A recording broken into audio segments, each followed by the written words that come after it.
welcome back to another exciting edition of 13 Cards Subject to Change. We got blueberry muffins today, and just me and Leroy live from the kitchen.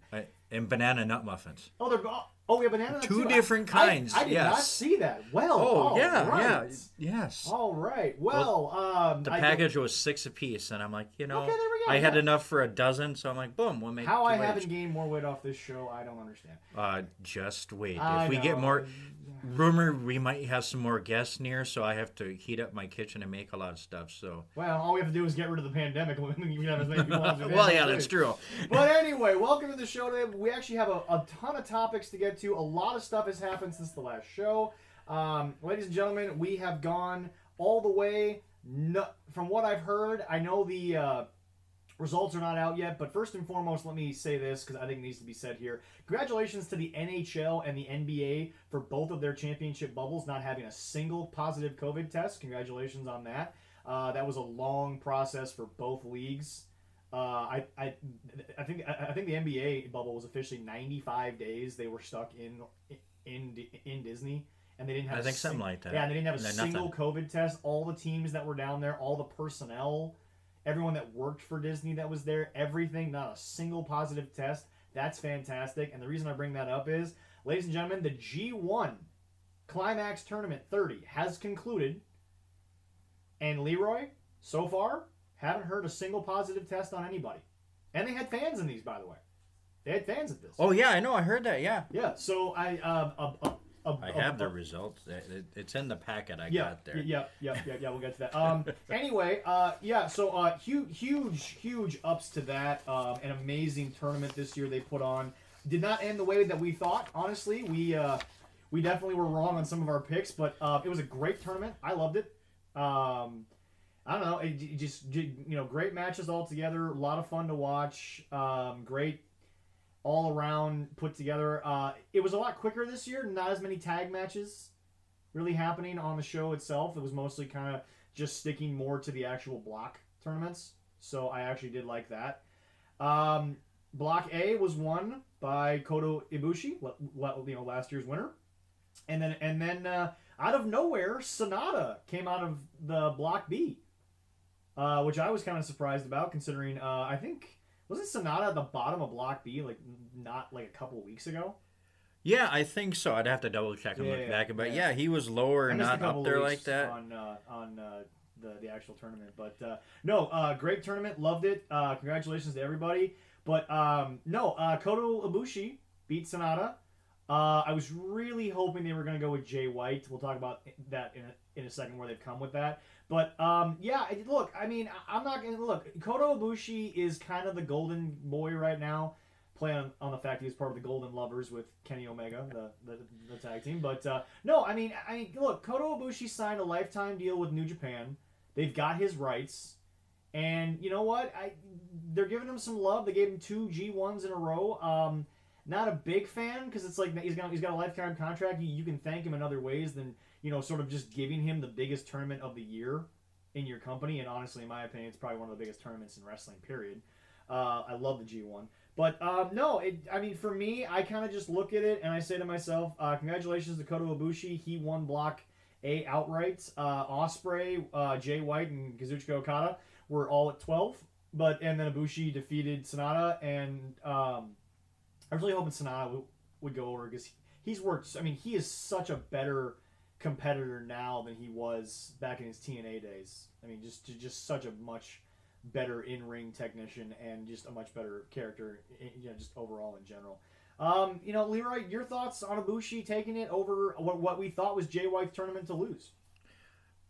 It was a surprise, but it's like. I want to point out, I'm not saying it's a surprise because I know Ibushi's one of the best in the world. Well, yeah, yes. But it's just a surprise because, in my opinion, look, do you think maybe they're a little gun-shy to give another Gaijin the chance to win the G1? I think so. Look, I hate to say it, folks, for those of you who are fans of him, Kenny Omega spurred New Japan. He did. I don't think Kenny Omega is working this new AEW New Japan thing. I think it's the new president of New Japan and Chris Jericho. I think that's where the connection is starting to come. But it's just, I mean, maybe they're gun shy. I hate to say it, but this is the calling card of the elite, being Kenny Omega and the Bucks. Is, I hate to say it, boys, but you have track records where you turn around and you build these huge moments, and then you basically just walk out of the company. Yeah, I definitely agree with you there. They probably, was like, oh my God, this is what happened last time we did this, so maybe we shouldn't. Which is sad because Jay White is New Japan. Oh yeah, Jay White doesn't want to go anywhere else. But I can understand it if you're gun shy, because remember, the Bucks walked out of Ring of Honor, the place that made them. Sorry, boys, but they helped make you. Oh yeah, they definitely did. Everyone sits there and says, we made ourselves. No. Companies do that. If you made yourselves in a bunch of companies no one heard of, nobody would care. When you started being Ring of Honor and New Japan guys, that helped your status. And Ring of Honor helped your status in the United States. But you left Ring of Honor out to dry and New Japan out to dry at the Madison Square Garden show. And by the way, in case anyone has noticed, because that happened long before the pandemic, no one's really getting booked in Madison Square Garden right now outside of Vince. So...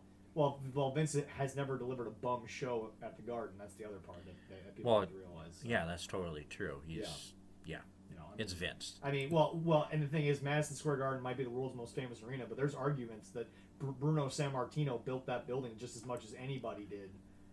Oh yes, definitely. I mean, I don't care what sport you're talking about. Bruno Sammartino built the Garden the same way. Can you imagine in their primes, Bruno Sammartino versus Tanahashi? God, that would have been the man that built the Tokyo Dome versus the man that basically built Madison Square Garden. Oh God, that's like a fantasy booking come true. Wow, yeah. Because here's the deal: people don't realize Bruno could work with just about any style. I mean, Bruno was such a good technical wrestler. It worked no matter who he was in the ring with. Oh yeah, he definitely was. It was just fantastic. It was incredible. But no. I mean, okay. So now I said we talk about Jay White in a second. So Jay White has now challenged Ibushi for the briefcase, because did Jay White beat Ibushi in group play? Yeah, I have to double check that, but yeah, that was part of the story with this, like, you didn't beat me, so why should you win? I should get this shot. Which by the way, folks, anyone that says, well, that's how the tournament works, well, guys, this has started wrestling feuds from the dawn of time.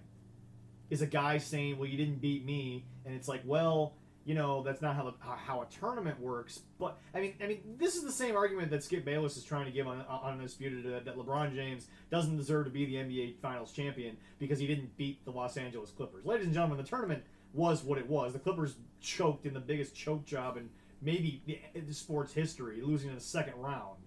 That's not LeBron's fault that they couldn't hold up their end of the bargain. So I mean, it's a catch-22. Real versus I guess shoot versus cave. Yeah, definitely. But it's just one of those things where it's like, I like it. Jay White, like I said, in my opinion, is now a made man. I like Jay White. I think he's ready to become that guy. I think they put the belt on him and they took it off too quickly.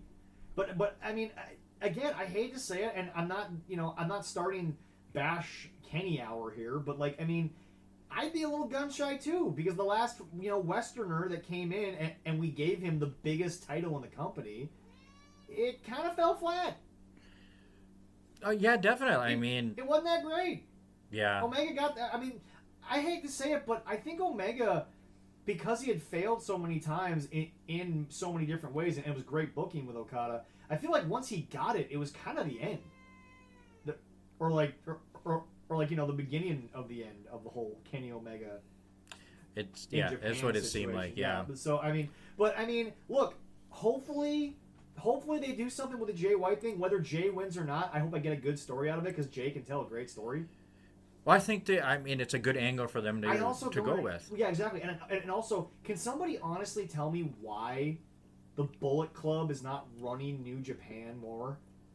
They've got some of the best talent in the world. Yes, I know that it's a very Gaijin-based faction, but they're good. Jay White's phenomenal. Obviously, Prince Devitt, Finn Balor was the original leader. Oh, yeah. AJ Styles says he was never the leader. I think we all kind of figured he was the de facto leader of the Bullet Club. Right? There was no doubt about that. I think AJ even said, the way that I remember AJ saying it is that he said, well, Finn started it, and then I kind of joined. But yeah, you were the guy in charge, okay? Like let's be honest here. I mean, you were the guy. So, but I mean, it's just, I hate to say it. I understand that there's a lot of factions, and we'll talk about a new one coming up here that we have no news on yet, but we'll talk about in a second here.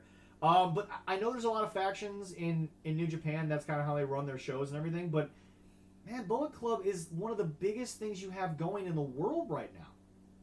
Yeah. The shirt alone sold millions. You got to get running with it. I mean, and it wasn't the Bucks alone that sold those shirts. I mean, yeah. Oh yes. I mean, Finn sold the shirts. The Good Brothers sold the shirts. Everyone sold those shirts, type of situation. But yeah, look. I don't know what New Japan's going to do. Obviously, they have a new president coming in. It's the president of their USA part of their business and everything. He now will be the CEO of New Japan Pro Wrestling.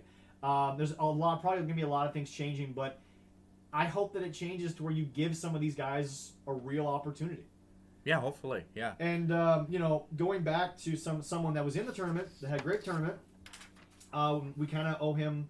I don't want to say we owe him an apology because, like I said, when it came to Speak Out, we were always along the ideals of. I think Joey Ryan was the only guy that we really just say, hey, you got 20-some women, something's going on here. Yeah. Okay.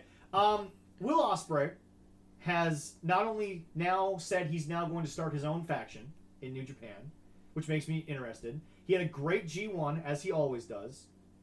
Will was Will's great. Will's amazing. It's recently come out that Will Ospreay reportedly is not guilty of something involving the Speak Out movement. Yeah, I did see that, and I was like, you made me scratch my head. I'm like, but Will Ospreay, I'm like, why is that? So I did some research. Yeah. I'm like, oh. And yeah, that's kind of crazy that, hey, I didn't do anything. It was somebody else. Okay, so I believe it was it, double check for me, but wasn't it IWC in wrestling, something International Wrestling Cartel, that company said that Will told them not. I don't want to get the name wrong. So I mean, what was the company? I want to make sure. It was somebody over there, but yeah, it was somebody else. I don't want to throw any. I don't want to throw any company under the bus if they weren't involved in this. But anyway, so while the leader looks it up, the company that said that Will Ospreay told them to not book Pollyanna, who I believe was his ex, or something like that. Don't book her, blackball her. They supposedly used Will's name, threw him under the bus, and apparently it's been admitted by them, or at least it's come out, that Will had nothing to do with it. And now I guess Pollyanna has also reached out to try to get some news from this company, and they're not returning her calls or they're not trying to get back to her, but it's been revealed that Will Ospreay really had nothing to do with it. At least that's the reports coming out. Do you have the company yet, or? Yeah, it's just trying to find it. Yeah. But yeah, no. So I mean, look, the Speak Out movement, whilst being an amazing thing, we said was very, very dangerous in the sense that a lot of people were going to sort of become victims of false allegations. Obviously, so far, I think we've all come to the conclusion that the Jim Cornette situation was just, dumbfounded from the beginning. Yes. And and for anyone out there that says, well, you're defending Jim Cornette, look, there's been nothing of it. No one's picked it up. No one has said anything. And I'm sorry, but if this were true, Jim has trained some of the biggest stars in the history of the business down in OVW. It's insanity here, and I don't really understand why something like this has to happen, and we not only go so far left with it, and that's not a political statement. I just picked a direction. We went a certain way, and it was completely dumbfounded in a lot of places that we were unable to confirm a lot of it. Everybody was going to the craziness. And by the way, Will Ospreay from the get-go said he did not, quote-unquote, blackball her. He said it. Multiple times he came out and said he had nothing to do with it, and it had nothing to do with him. And in the end, it's very sad because I've heard that he, I heard that he went into a very deep depression. IWL. I believe so. Yeah. Did you? IWL. Yeah. You did, yeah. Yeah. So, IWL had originally confirmed that Will Ospreay had done it, and now I guess it's coming out that he had nothing to do with it. International Wrestling League, I believe, is the total. Is the full name, yeah. So it's just one of these things where, like, as far as we know, and again, we're just reporting this. We're not like Leroy's not sitting here with a pen and a pad of paper with proof. I don't know much, but from what we're learning, Will Ospreay had nothing to do with this, and this was something completely out of his hands. And the man has now contemplated suicide in his life for no reason. Yeah, it's very well documented that he had a lot of depression and everything, going on about this stuff, and I totally understand. Here's the thing. And, just bad. And this might be a rant that, well, first of all, Leroy's heard this rant before. I'm trying to be serious. There's no joke here, but look, Will Ospreay talked about depression, anxiety, and thoughts of suicidal thoughts. Joey Ryan said he got close to God. So, as far as I'm concerned, in my opinion, Joey Ryan is more guilty because he hasn't talked about how it's... Joey Ryan is trying to sue people in the sense that, oh, I lost money because of this. I lost fame. Will Ospreay talked about what his life became. The dark holes that he was in because of what the world had essentially made him out to be that apparently, reportedly, he was never close to being. And I'm very glad that came out that it is. I mean, if it is true, it's all still speculation right now, but supposedly Pollyanna has said she's looking for more facts now. She's trying to get more facts. There is another person that came out from that company saying, yeah, they did make him. They did say, and I said more stuff is going to come out, so we can't. We only can speculate on that. What's interesting to me is so far we've had Will Ospreay reportedly cleared. Velveteen Dream has supposedly, has come back. I don't know where he's going to go, but he's come back, and WWE, look, people out there who are like, oh, Vince has done this in the past and that, he paid this guy. Look, here's the deal. You ain't risking $1 billion company on just one guy. It's not happening. Okay? That's not how business works. Apple's not going to defend some mid-level employee who raped somebody. They're not going to do that. They're going to get rid of the guy, and they're going to do their due diligence. So, in my opinion, WWE cleared Velveteen Dream. Jordan Devlin appeared on NXT UK to come back and say, I'm still the rightful NXT champion. Not Santos Escobar. So, he's back.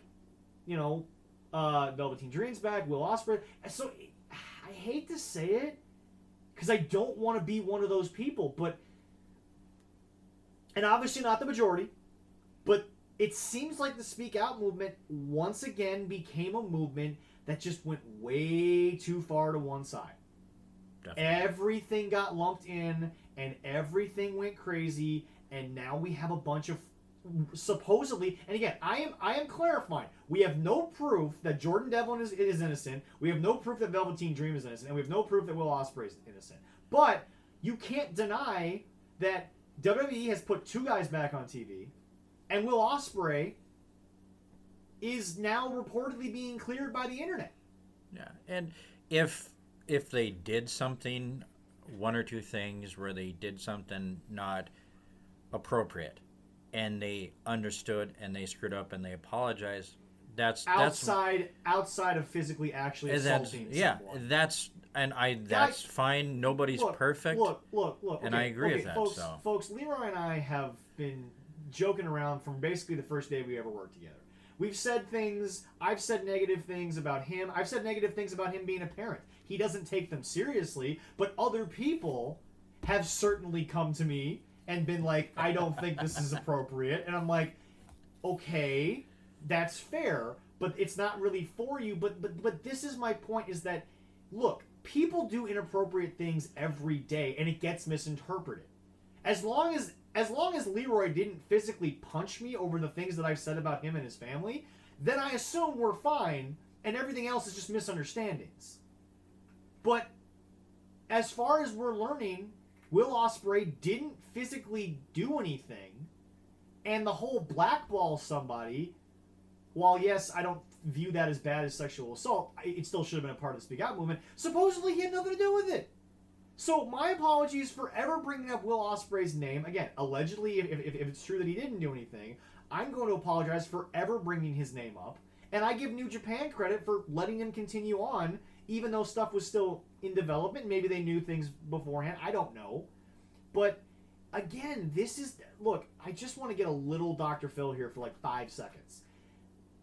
In America especially, and I know the UK had a lot to do with this Speak Out movement, but on this planet, in the developed world, in the USA, whatever you want to say, calm down. Take a deep breath, and we need to understand that that a situation like the Speak Out movement does not mean every male wrestler is a bad person.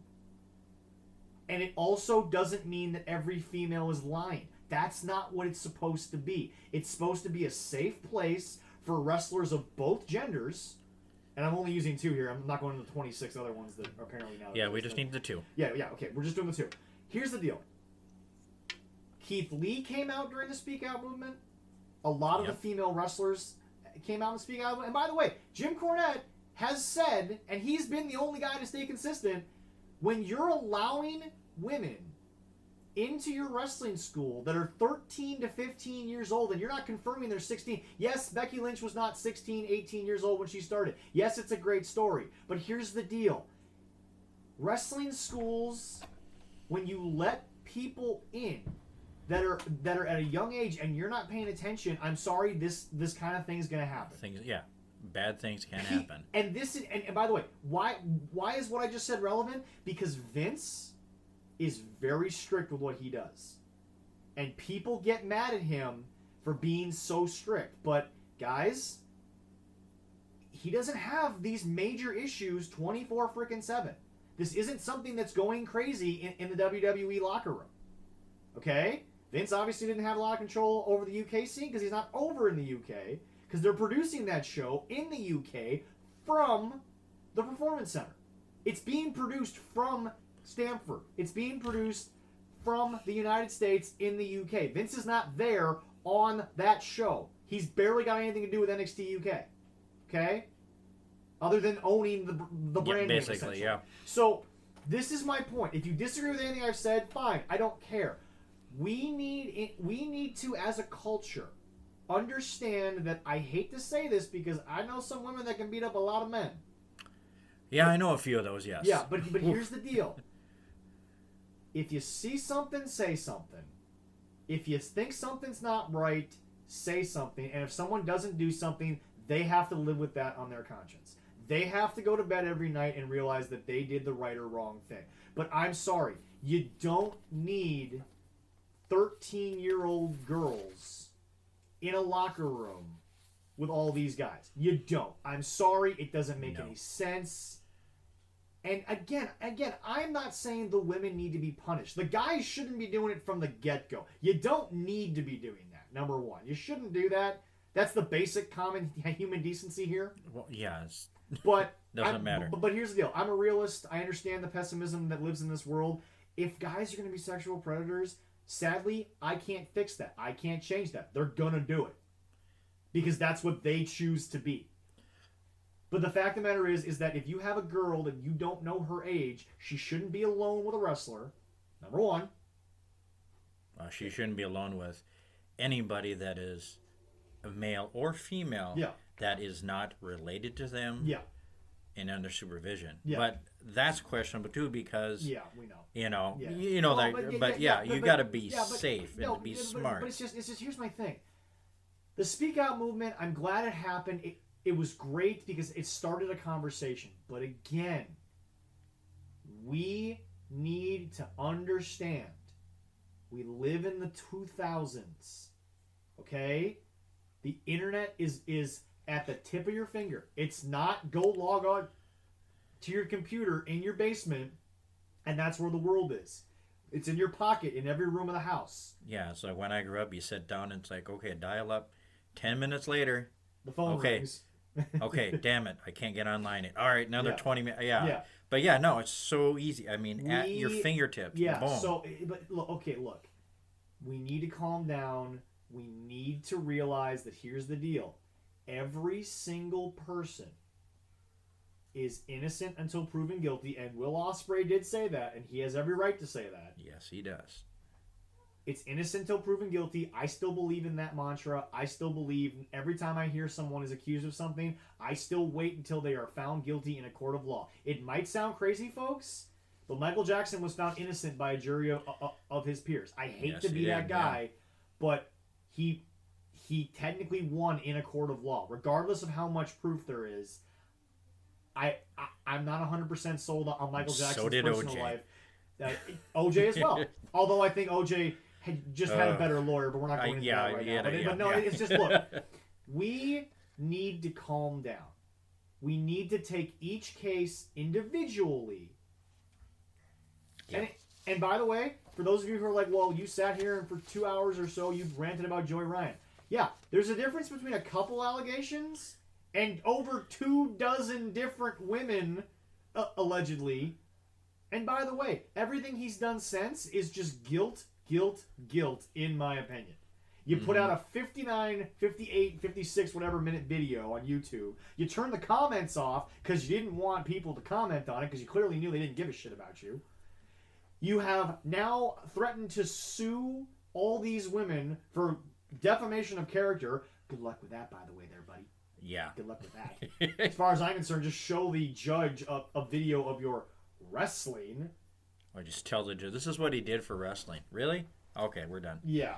No, throw that case out the damn window. Also, by the way, Joey Ryan is sitting here, like what did we allege? He's suing for like $50,000 a month?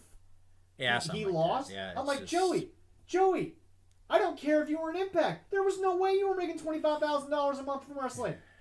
And by the way, I love indie merch.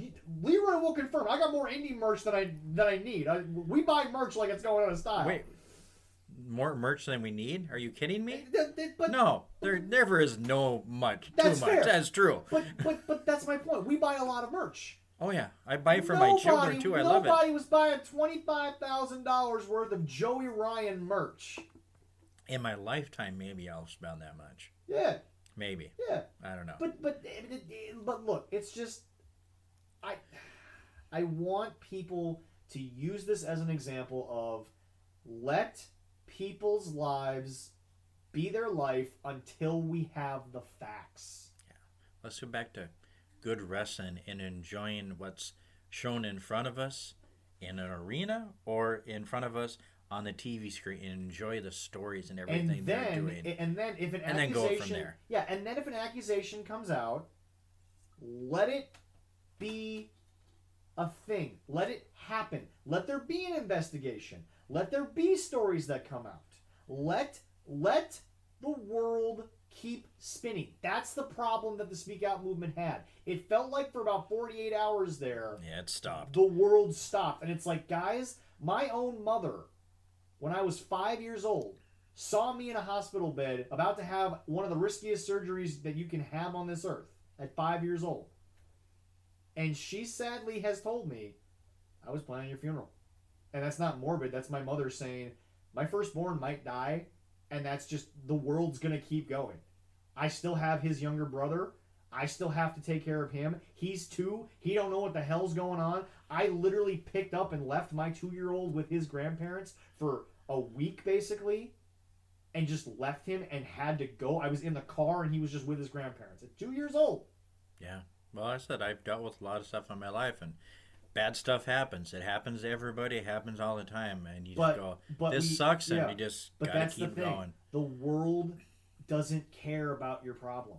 The world's gonna keep rolling. Here's the deal: the Speak Out movement was this big thing that shook the wrestling world. Nobody outside the wrestling world knew a damn thing about it. Not a damn person. Nope. Wasn't picked up by that many news coverage. It wasn't on CNN. No, they were more worried about Harvey Weinstein and all that stuff in Hollywood. Yeah, exactly. But that's my point, is that guys and girls and all the other people in the world involved, if you believe an allegation, that's fine.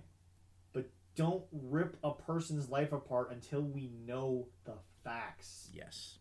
Because, by the way, Suicidal Thoughts, one of the great wrestling talents in the world, who's, by the way, is not an AEW style wrestler where his flips are just fake and everyone's helping each other. Will Ospreay's good. Oh, yes. Will Ospreay can go. That man could have ended his life over lies. And by the way, I'm sorry if this would have come out and he had passed away due to his own hand. Yeah. I don't know what I would think about the Speak Out movement. I'm still on the side of the Speak Out movement because he's alive. But if he took his life over it, I don't know how much validity I can give to any of it. Well, been the second wrestler this year that did that from outside interference and why they chose to do it. Yeah. I mean, we don't need that. I mean, yeah. Young kids, I mean, I don't know how old it is, but he's young. Yeah. I mean, he's well, he's young compared to you. Well, yes, everybody is. Exactly. About, yeah, exactly. Unless they're older than me, you know. Yeah, well, you know. Yeah, there's a few out there. Yeah. But no, it's just, look, we've already lost Hana Kimura because the internet couldn't shut its mouth. And that wasn't even allegations. That was just people were idiots. Yeah. And that's it. Emotion and depression and everything. I deal with that with one of my kids. Yeah. It's hard. It's hard on me. Yeah.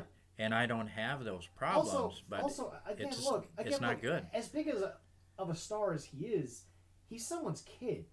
Yeah.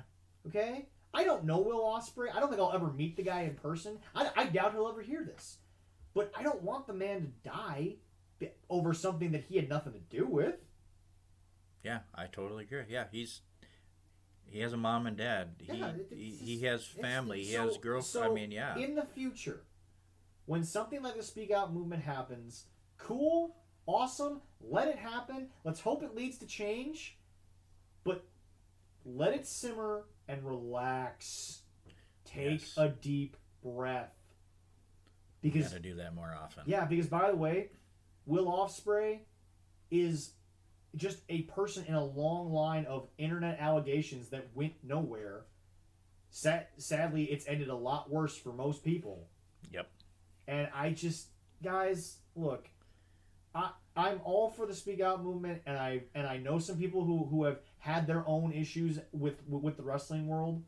I'm not here to speak on those individuals specifically, but you get what I'm saying. Oh yeah.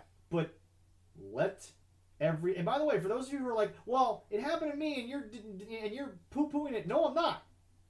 I'm sorry that happened to you, and your story does matter. But what I'm saying is everyone who defends a guy like Will Ospreay and is willing to apologize is not damning the movement.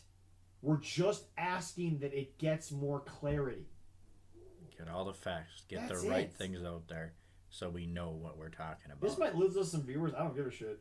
But I don't think it'll lose. No, we get some. We might get some more. No. But what I'm about to say may or may not. I don't care. Okay, all Here's right. the deal. My own mother, 60+ years old, she still doesn't believe that the Bill Cosby situation was 100% fair for Bill Cosby. Because she believes he was damned more so in the court of public opinion by the Me Too movement than in actual court of law. And I'm sorry, but I refuse to live in a world where the court of public opinion ultimately supersedes the laws of our country. I'm sorry. I know the law ain't perfect. I know it loses now and then. But the court of public opinion, we are not animals. We have rules. And we don't need that. I'm sorry. I do agree with her. It does happen, and it happens too often. But yeah. So anyway, moving forward, he has he's decided to make his own faction. Yeah. That's kind of neat. I don't know if it's going to be a Gaijin based faction. I don't know if it's going to be because I feel like Zack Sabre Jr. might join him. I mean, Zack Sabre Jr. is obviously both from the UK. Zack Sabre Jr. is a great UK wrestler. Look, New Japan has needed something to kick its ass for a while here. I feel like I feel like the peak was when it was Omega versus Okada, and then they kind of were treading water for a little bit, and now they've kind of come down a little bit, and it's not even a pandemic issue. They just didn't have anybody ready. They didn't have a built person. And now, and looks like they're going to get one. And now you've got Ospreay, who has really established himself more as a heavyweight than a junior heavyweight. He's an amazing competitor, and give him a chance to. And again, I don't think there's been a new faction in a really long time. No, Chaos. I don't Chaos think is so. getting, Yeah, Chaos is getting pretty old. It's been a while since Bullet Club was founded. Yeah. I mean, So I'm really interested to see where that's going to go. Yeah, new blood in there, and that'll be good. That'll be a good jolt in the arm for New Japan there. Yeah. And here's the deal. Every company needs a jolt in the arm occasionally. Oh God, yes, you do. Yeah, Get the fans going again and AEW's everything. needed a jolt since night 2, but that's yeah, still working yeah, out. it's just defibrillator, oof, yeah. Hey, you know what sadly in the medical field, folks, when they're dead, they're dead. Yep. Anyway. They have slight pulse still. No, it's Slight. Anyway, I'm not. so, yeah. So should we just go? All right. So here's my question. Are we gonna jump into that right away? Well, their anniversary. Well, hold on. Before we get to that, here's what I want to say. Okay. Ben, you've got on the list today Ben Carter. Yes. Ben Carter is a young up and comer. He was on AEW Dark. Actually had a decent showing. Yeah. I enjoyed his time on Dark. A UK based wrestler also. Yep. That's where he is. His hometown. His home country. Very, very baby faced look he's got. Yes. He's got a very young kid look to him. Yeah, he does. Slightly long hair, very, very pale kind of kid. Looks like somebody that would be sympathetic. You remember, was it... He's coming from England and being pale. Yeah. That's fair. Kind of hands and all there. Who was it? Jim Cornette said on the show. Wasn't it Jerry Jarrett was the only babyface ever allowed to be called 199 pounds because he was able to get the sympathy? I believe so. Yes, I believe so. Yes. Yeah. Yeah. So I'd have to double check on that, but I believe you're right. Yeah. But the thing about it is that I mean it's just he's got a look that I think you can get some sympathy out of. Yeah. And like I said, he had a great showing on Dark, and reportedly, Miro, formerly Rusev, we'll talk about him in a second. Miro has reportedly said on a live stream. I don't remember if it was on his Twitch or if it was a different thing. I don't know if he Twitch or he tweeted it out or something like that. Yeah. It was a live stream Q&A. That's all I remember. It went on social media. And he has reportedly almost confirmed that Ben Carter has signed with the WWE. Supposedly he's going to go to their UK brand, or he might get sent to the Performance Center. I don't know. They had a bunch of people in for this. Reportedly, Tino Sabatelli is actually back with WWE. Reportedly, he was there for another tryout. He was on Dark as well. Yeah, they had 4 or 5. And I'm pretty sure he's dating Mandy Rose in real life. So I think. So. Yeah, I think they put 3 or 4 people in the Performance Center for a tryout again like that. But yeah, this Ben Carter thing, it just boom popped up, and nobody from WWE, Vince or Triple H has not confirmed this, but I've looked 3 or 4 different. A lot of people are wrestling outlets are saying yes, he'd get signed and stuff like that. Here's the thing: Ben Carter, in my opinion, needs to go to the WWE, and here's why I say that. Look, call me pro WWE for that statement. Here's my reasoning. I watch AEW, not religiously, but too much. Yeah. There's a lot of talent, but it doesn't have the place to take that talent and groom it and deal with it. Whether or not guys in NXT are getting over with their characters, they're at least being taught how to do things right. Ridge Holland is hurt because of a mistake, but we always said Ridge Holland was greener than goose shit. I'm not blaming him for his injury, but you don't take that as flat-footed as he did. It's a common mistake. It was adrenaline. Rich is not at fault. It happened. It's sad that it happened, but there's things that people need to be fine-tuned. Yeah, well, Private Party could be a great tag team if they were in NXT every week and they were working with better teams, A, and B, somebody was looking at them and saying, okay, you don't have to do too much of this crazy shit. You can fine-tune it and you can make it look better. Yeah, well, anything with any athletic competition or entertainment like this, any kind of sport, you might get hurt. Yeah. It's it's a flip it around. I mean, simple things you can get But the hurt, thing but is, it happens. but the thing is that Ben Carter, I saw a lot of potential. I saw a lot of things I like on a guy I had never seen, and I'm just thinking to myself, he needs a real wrestling school environment. He needs a really Definitely. good environment. And NXT UK's got some great talent over there. They got some great people working on it. Oh yeah. If he goes to actual NXT, that's fine too. Look, call me whatever you want, a homer of WWE, I don't care.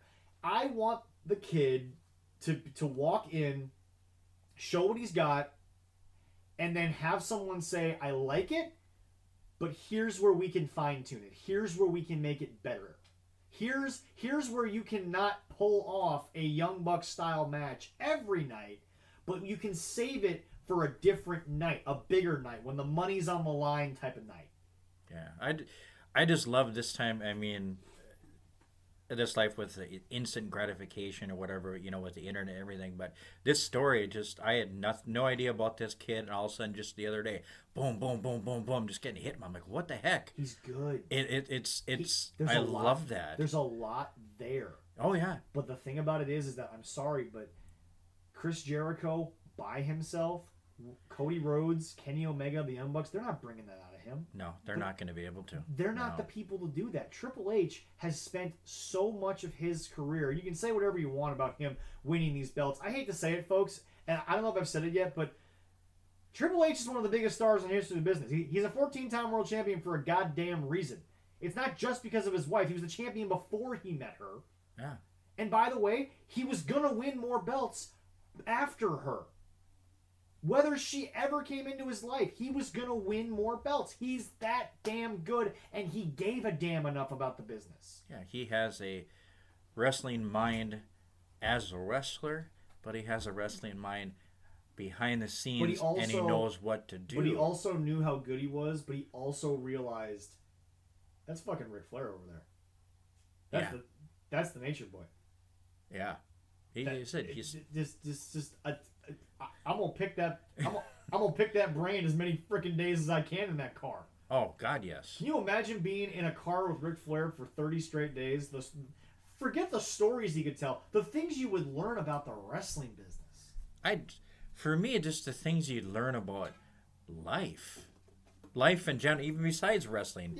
Yeah. I mean, if I got sat in a car for that long with Ric Flair, I could die the next day, and I'd be happy. The thing about it is that, look, Randy Orton is probably one of the most naturally gifted people ever.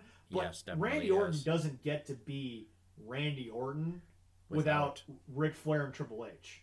Yes. Batista doesn't get to the level that he was able to achieve without Ric Flair and Triple H. Mm-hmm. It doesn't work like that. I don't care what anybody says. You need to have people who get the business teaching. And by the way, first of all, WWE has signed amazing people to run NXT. You had Dusty Rhodes in there, for God's sakes. God, yes.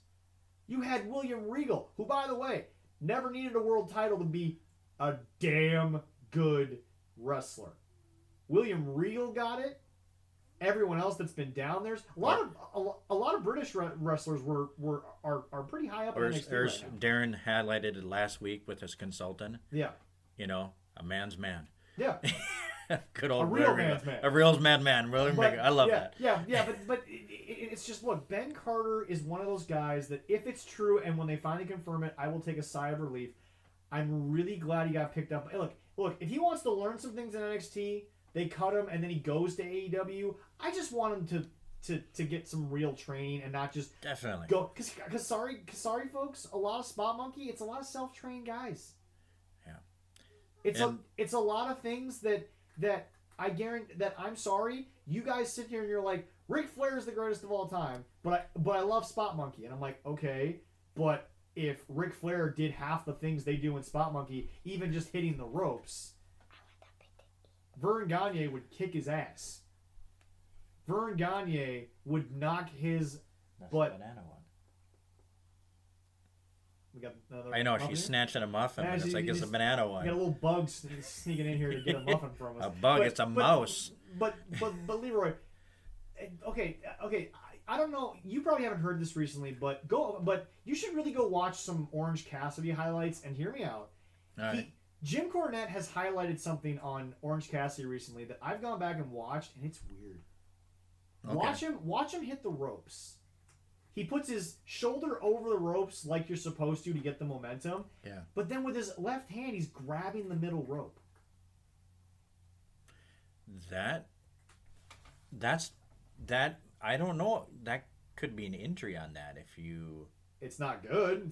It's not something you should do. But the thing is that Jim Cornette has highlighted this on like the last 4 or 5 times he's talked about Orange Cassidy, affectionately referred to as my little dog Pockets.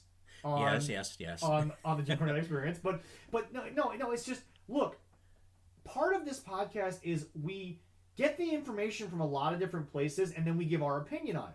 But when I heard that, I went back and watched it, and it's weird. Definitely, He's hitting the ropes by grabbing the middle rope. It's like he's scared or something to jump off it, or I don't know what Jim's exact thing is, but seriously, go back and watch him hit the ropes. It's awkward, and by the way, once you see it once, you never can't see it again. I definitely have to do that, and maybe I have to send a message to Darren. Hey, Darren, do you know that he did this? And see what Darren has to say. I mean, from a wrestler's perspective, if he knows about that. That'll be very interesting, too. And look, you and I are not going to sit here and say that we can hit the ropes better than Orange Cassidy. I'm not saying that. Orange Cassidy's 1,000 times better in the ring than I'll ever be in my life. If I can bounce off the ropes and stay on my feet, I'd be impressed. It's a damn miracle. Yeah. Especially with that belly going first. Hey, but then it would bounce me back up at least. Exactly. but no, it's just one of these things where it's like, Ben Carter, in my opinion, go to NXT, learn from people who know what the hell they're doing. And I'm very much looking forward to this huge buzz on him. I'm looking forward to seeing what else comes out of this. Yeah. I'm intrigued. Yeah. I'm looking forward to this. I mean, we'll touch on this again probably at later times because they'll get more news out. So I guess from dark to the anniversary. Ladies and gentlemen, AEW had their 1-year anniversary show on television. Welcome to my compliment sandwich. I'm going to say something nice, then I'm going to say something shit, then I'm going to end with something nice. Oh, that's good. Oh, yeah, stack it beautiful. It's a compliment sandwich. But hey, I'm not taking a bite of that sandwich either because I know what's in the middle. Well, let's just say the middle's gonna look like the nasty patty from SpongeBob. Anyway, so let's start with something nice. It's 1 year for a wrestling company that stayed on national television and actually competed with Vince's C show, but competed nonetheless. And they lasted a year. Congratulations. Y'all got there. And that is a hard thing to do because especially during the pandemic, they could have easily folded up shop and nobody would have faulted them. But they kept going. They found ways to do it. They've been fairly safe. Yeah. When it comes to the pandemic. Look, ladies and gentlemen, as much as we've shit on Spot Monkey Wrestling, Leroy and I both have sat here and marveled at the fact that this is the first time that a wrestling company has really gone head-to-head with anything Vince has done, and they're still around after a year. Yeah, it's impressive. I mean, it's been a long time since somebody has done that. I mean, Leroy, think about this.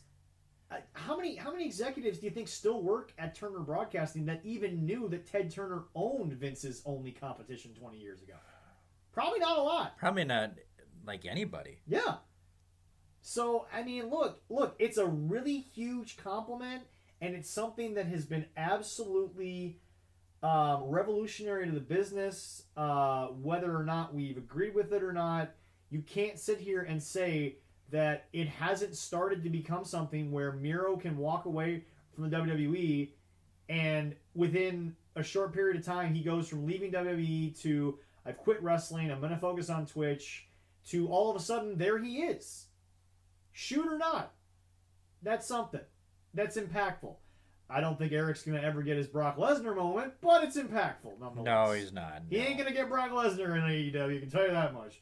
But, I mean, Leroy, your thoughts on the fact that, they have lasted a year, and they have and they have managed to take names from both the Big Show and the Indies and put them on TV. I mean, they've at least done that. Yeah, they've accomplished that, and which is good, but they haven't done much of anything else. We'll get to the meat and cheese and mayonnaise in a second. Stay on the bread. They've had some. Stay on the bread. Let's compliment. They had some pretty decent matches. They were good. There was a 4-month period where I'm like, oh my god, they figured their shit out. Oh my god, this is coming up, and then they just slipped. And we'll get into that in a second. We're still on the bread. No mayonnaise yet. We're toasting the bread a little bit. The different things. It's gonna burn by the end of this shit, but you know what? It burns saying it. In their dark they got on YouTube, and somebody put up they're actually gonna go dark's gonna go on TBS. Oh really? That and I was trying to look for that again. Yeah. And somebody posted up on Facebook. I'm not sure if that's true or not. Jesse sat right there last week and said he's not a fan of that because dark.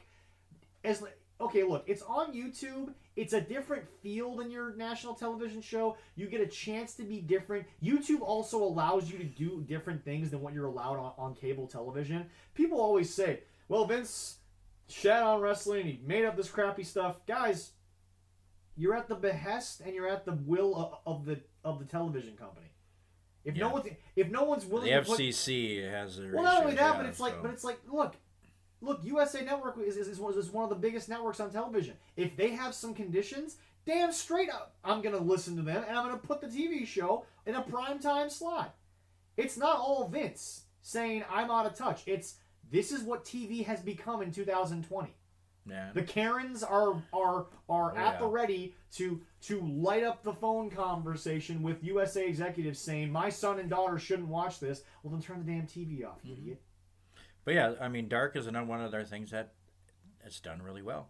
It's been revolutionary because here's the deal. It's a consistent second program on a completely different streaming service that they put a lot of effort into, and nobody else is doing it. Yeah, I mean, there's a lot of local. Independent ones that go on there, WWE does YouTube, but it's all highlights and it's all past stuff. They don't put live new content on there. They have the network, obviously, that's something there. But YouTube is basically free for other people, for everybody. They have the ability to get an ad revenue service from there. They get to freely show off a lot of their talent, and it's sort of a developmental type thing, but it's not fully developmental. Like that, Now we get to the crux. The meats and cheese and mayonnaise and whatever else you want to throw in this shit sandwich that I'm about to build here. I'll throw some kraut in there because some people can't stand that. There we go. Anyway. Liverwurst. Ladies and gentlemen, the anniversary show was just another shit show. It was just another pile of steaming crap, and there's nothing I can say that will change it. First and foremost, ladies and gentlemen, 2 weeks ago, FTR, the supposed best tag team in the world, said all of our matches are now going to be on 20-minute time limits. Even though, first of all, quick question, why are we still doing time limits in professional wrestling? I don't know. It takes away from it. I'm sorry. It just does. The only time you need to do that, Iron Man match. Thank you. That's it. Thank you. You don't need anything else. I don't need to be told that a tag team match between two underneath card talent tag teams. I'm tongue tied today. Tag teams is gonna go 20 minutes. I don't want it to go 20 minutes because I want this off my screen. I realize you have to put underdeveloped talent on TV for it to get to be developed talent, but I don't want to see it for freaking 1/5 of the damn show. Well, I mean, back in the day, they always announced when they're coming in for, and that this was a standard with every single match. They said this is a match with a 35-minute time limit, and they said that at the beginning, but that didn't mean that it had to go 30 minutes? 35 minutes. By the way, we open to Kip Sabian and Penelope Ford, I think it is. Yeah. They're playing a video game near ringside. That's what opened the show after the pyro. Then We're in the ring. No entrance for the greatest tag team in the world. No entrance for the team that is on AEW television every goddamn day, even if we don't care. The Best Friends. They're in the ring. They don't get an entrance. They just had supposedly Dave Meltzer's 5-star reviewed parking lot brawl, which, by the way, got more stars than Kyle O'Reilly versus Finn Balor. Miss me with that, Dave Meltzer. Yeah, I give them kudos for them trying to do something because they said, hey, all the titles are going to be on the line for our anniversary. But here, great advertisement to get people to watch. But going back to my point, Leroy. But they got to have good matches. Well, but Leroy, here's the deal. So we open up in the ring. Yeah. Justin Roberts is now announcing that not only does nobody get an entrance, they're all just in the ring. It's a 60-minute time limit.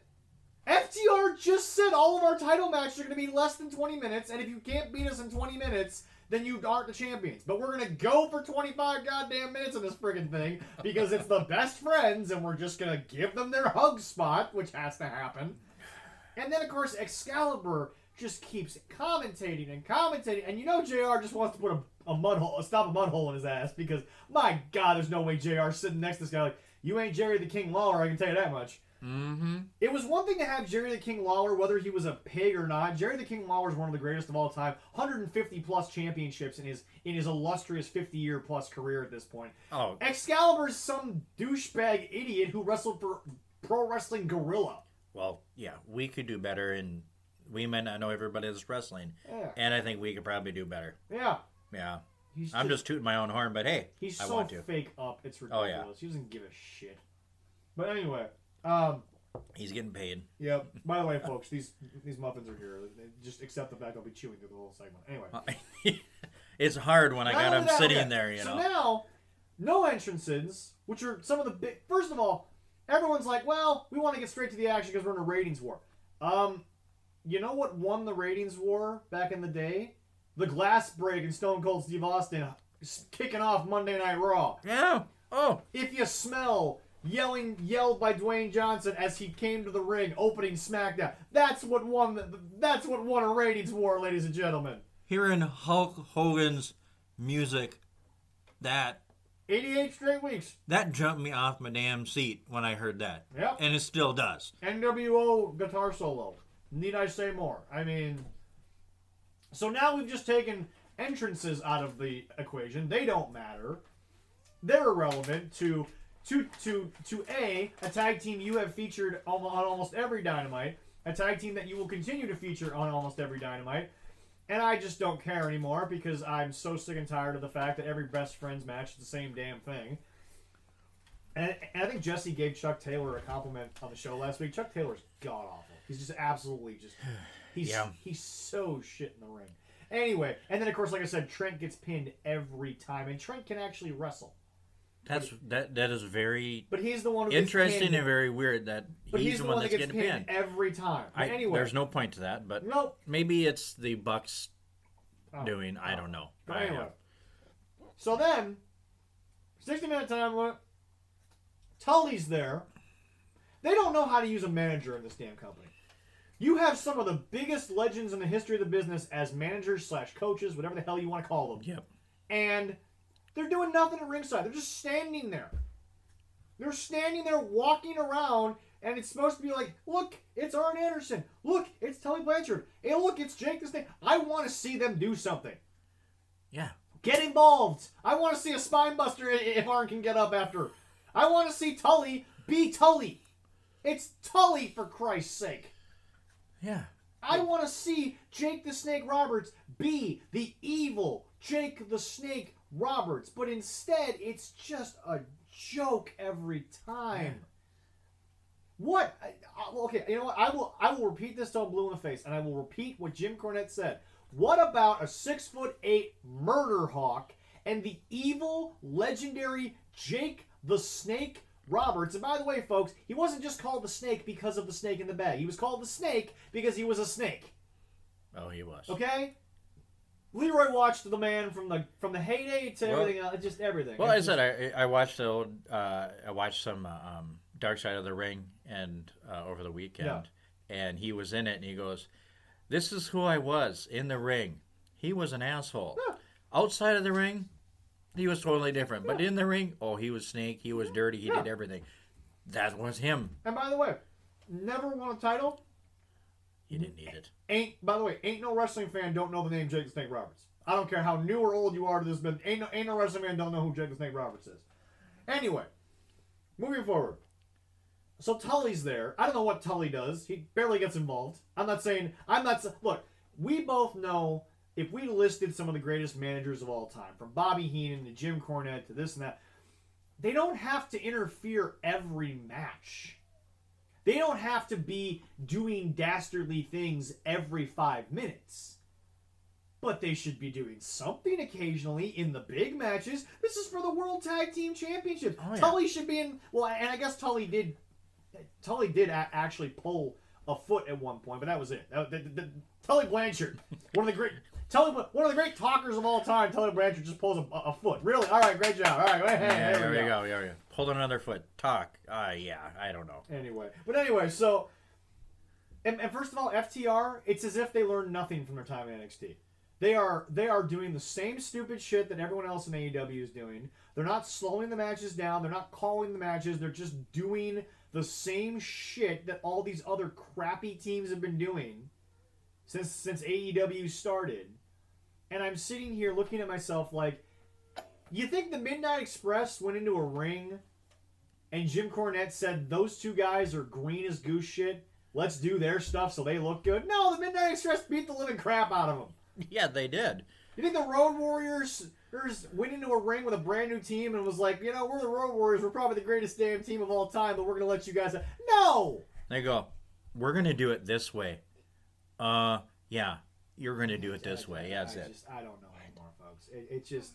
I'm sitting here and I'm just lost. This team could have just ran this company. Ran it. All day. I don't know. I just, folks, when you are the greatest in the world at what you do, you need to walk into a company, especially a company that is untrained like this, and you need to just go into business for yourself. You can still work there. Oh, yeah. You can still bring up the talent, but you're supposed to be heels. You're supposed to be mean, and you're supposed to be nasty, dastardly villains. And you're doing the same shit they're doing. You're having 25 minutes. First of all, everyone was like, oh my god, that 35-minute classic between FTR and Omega and Page. No. It's 10 minutes longer than the freaking 25 minutes they just went with the best friends, and we're saying they're on the same footing? No. This is ridiculous. So anyway, we move on from that. And yes, FTR won. Of course they won. The Best Friends ain't taking the tag team titles off. And oh, by the way, the Best Friends are now apparently going to be in a segment with Miro and Kip Sabian, because that's what I really want to see. Miro has been at... First of all... Has he done anything?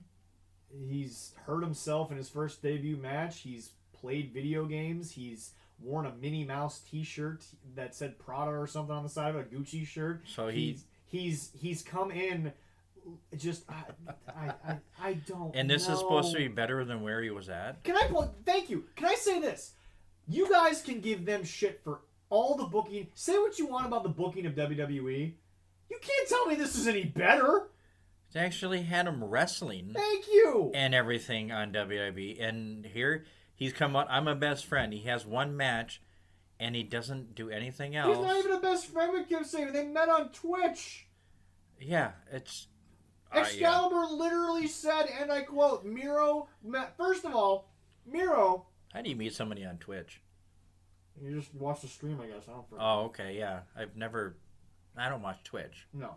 I'm too old for that. Right. I like playing video games and watching myself play, not other people. Yeah. My son likes watching other people play, but that's kids. I do too, but that's a whole other story. Okay. But anyway, here's the deal. This guy, love or hate the booking WWE, great physical specimen. Yes. Talent among talents. And he's come in, and he's just been a gag.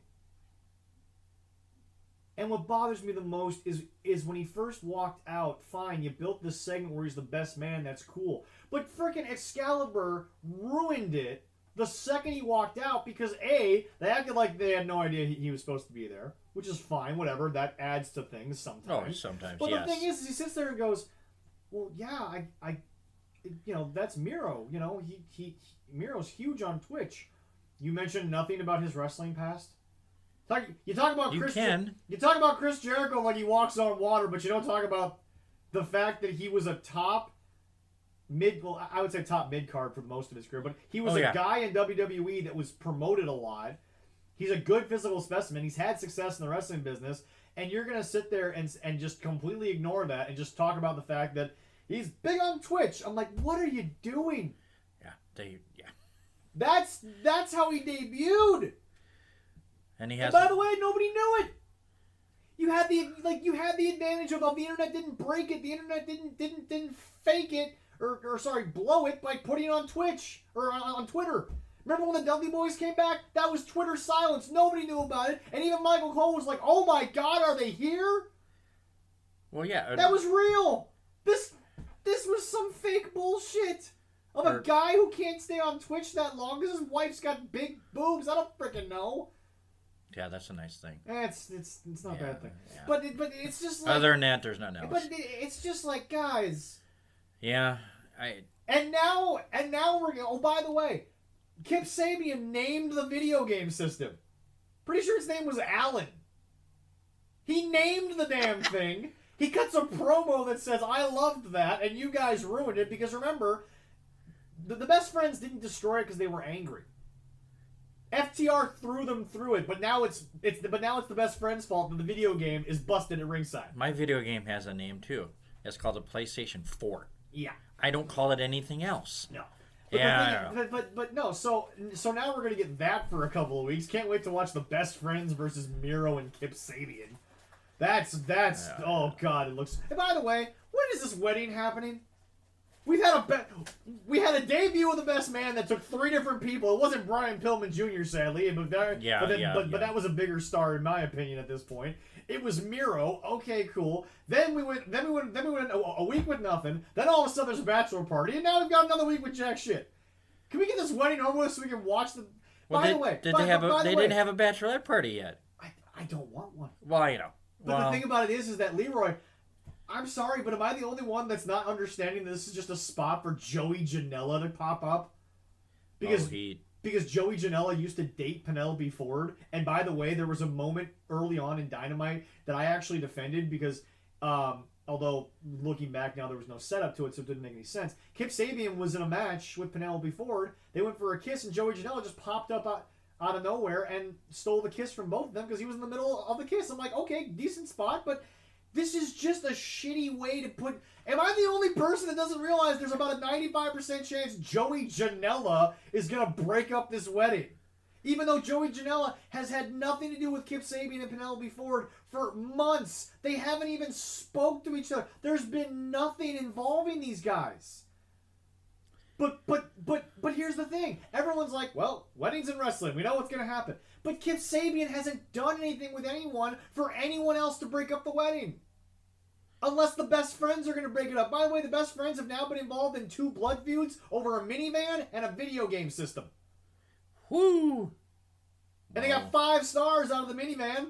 Yeah. Jesus Christ. Too bad it wasn't a crash test rating. It would have been great. That would have been better. Oh, but no, when other promotions that actually know what they're doing did weddings, they actually said, hey, this is when we're going to do it. And he did it within a month, maybe, a couple weeks. Or just the very next week. There you go, because I was like, they're getting married already. We still haven't had a wedding.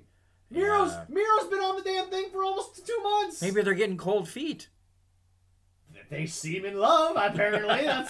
That's the bullshit I'm getting out of this crap. Yeah, they're not paying him enough. I don't know. But the thing about it is that you look. First of all, Miro clearly is getting paid a lot. Okay, he had exposure somewhere else. He got cut due to the pandemic. He could have waited and gone back to WWE and still be getting paid more than maybe they're paying him now. Probably not, but he would have gotten them paid. Also, remember, Chris Jericho said, and I quote, "The day I signed with AEW, everyone in WWE got raises." Well, the more shit that Vince sees from Vince should watch more AEW, because the more he sees, the less money he's going to shell out to his own people. Be like, I ain't paying you guys to stay away from this shit show. But talking about the bad boy, Bad boy. The dipshit.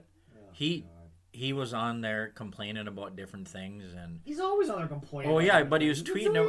He was tweeting. He was like, "Oh, this has been a long day. This and that. I just want to be left alone. Don't bother me and everything." Well, who the hell was going to bother you in the first place, Joey Janela? Your tag team partner? Scott Hall's son Cody made a comment about that. Yeah. And says, you want to be left alone, but you're here complaining on Twitter, so everybody feels sorry for you. His comment after was like, hey, what are you talking about? I'm on a show. I've been signed. I'm on TV, and you're not doing anything, and you're Scott Hall's son. I was like, what?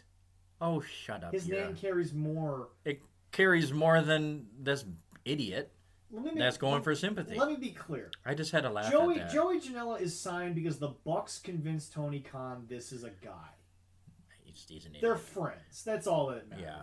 Cody Hall, on name alone, could get booked at an indie show across this country in 5 minutes. Is Cody Hall wrestling? Is he an actual wrestler? Yeah, he is wrestling. He's wrestling? Okay, yeah, he is. Yeah. Scott Hall's son is. He is wrestling. I think he's using his name. Cody Hall could get an NXT on name alone if WWE was willing to do it. Joey Janela would show up to a tryout. They'd look at him and say, who the fuck are you? And how the hell are you a professional wrestler, you worthless piece of wet newspaper? And I'd still take a wet newspaper in a match over Joey Janela. Then I go, let's see who you can fight your Io Shirai. See if you can beat her, or whatever. Have him fight against the women, and there's some top dudes. He'll get his ass kicked. I don't think can beat Io Shirai. So that's I'm not about to bring Io Shirai's name up with Joey Janela. Well, send any of the women that are on there. You beat him, But the fact of the matter is this: Kip Sabian has no feud with anyone, and you're gonna tell me that I have waited almost a month for this damn wedding. And by the way, I have not exactly been waiting with bells on. I've been waiting with a root canal, waiting for it to go away. Yes. But it's just, well, actually, some anesthesia would be nice when I watch this show, because then I could sleep through half of it. But anyway, here's the deal.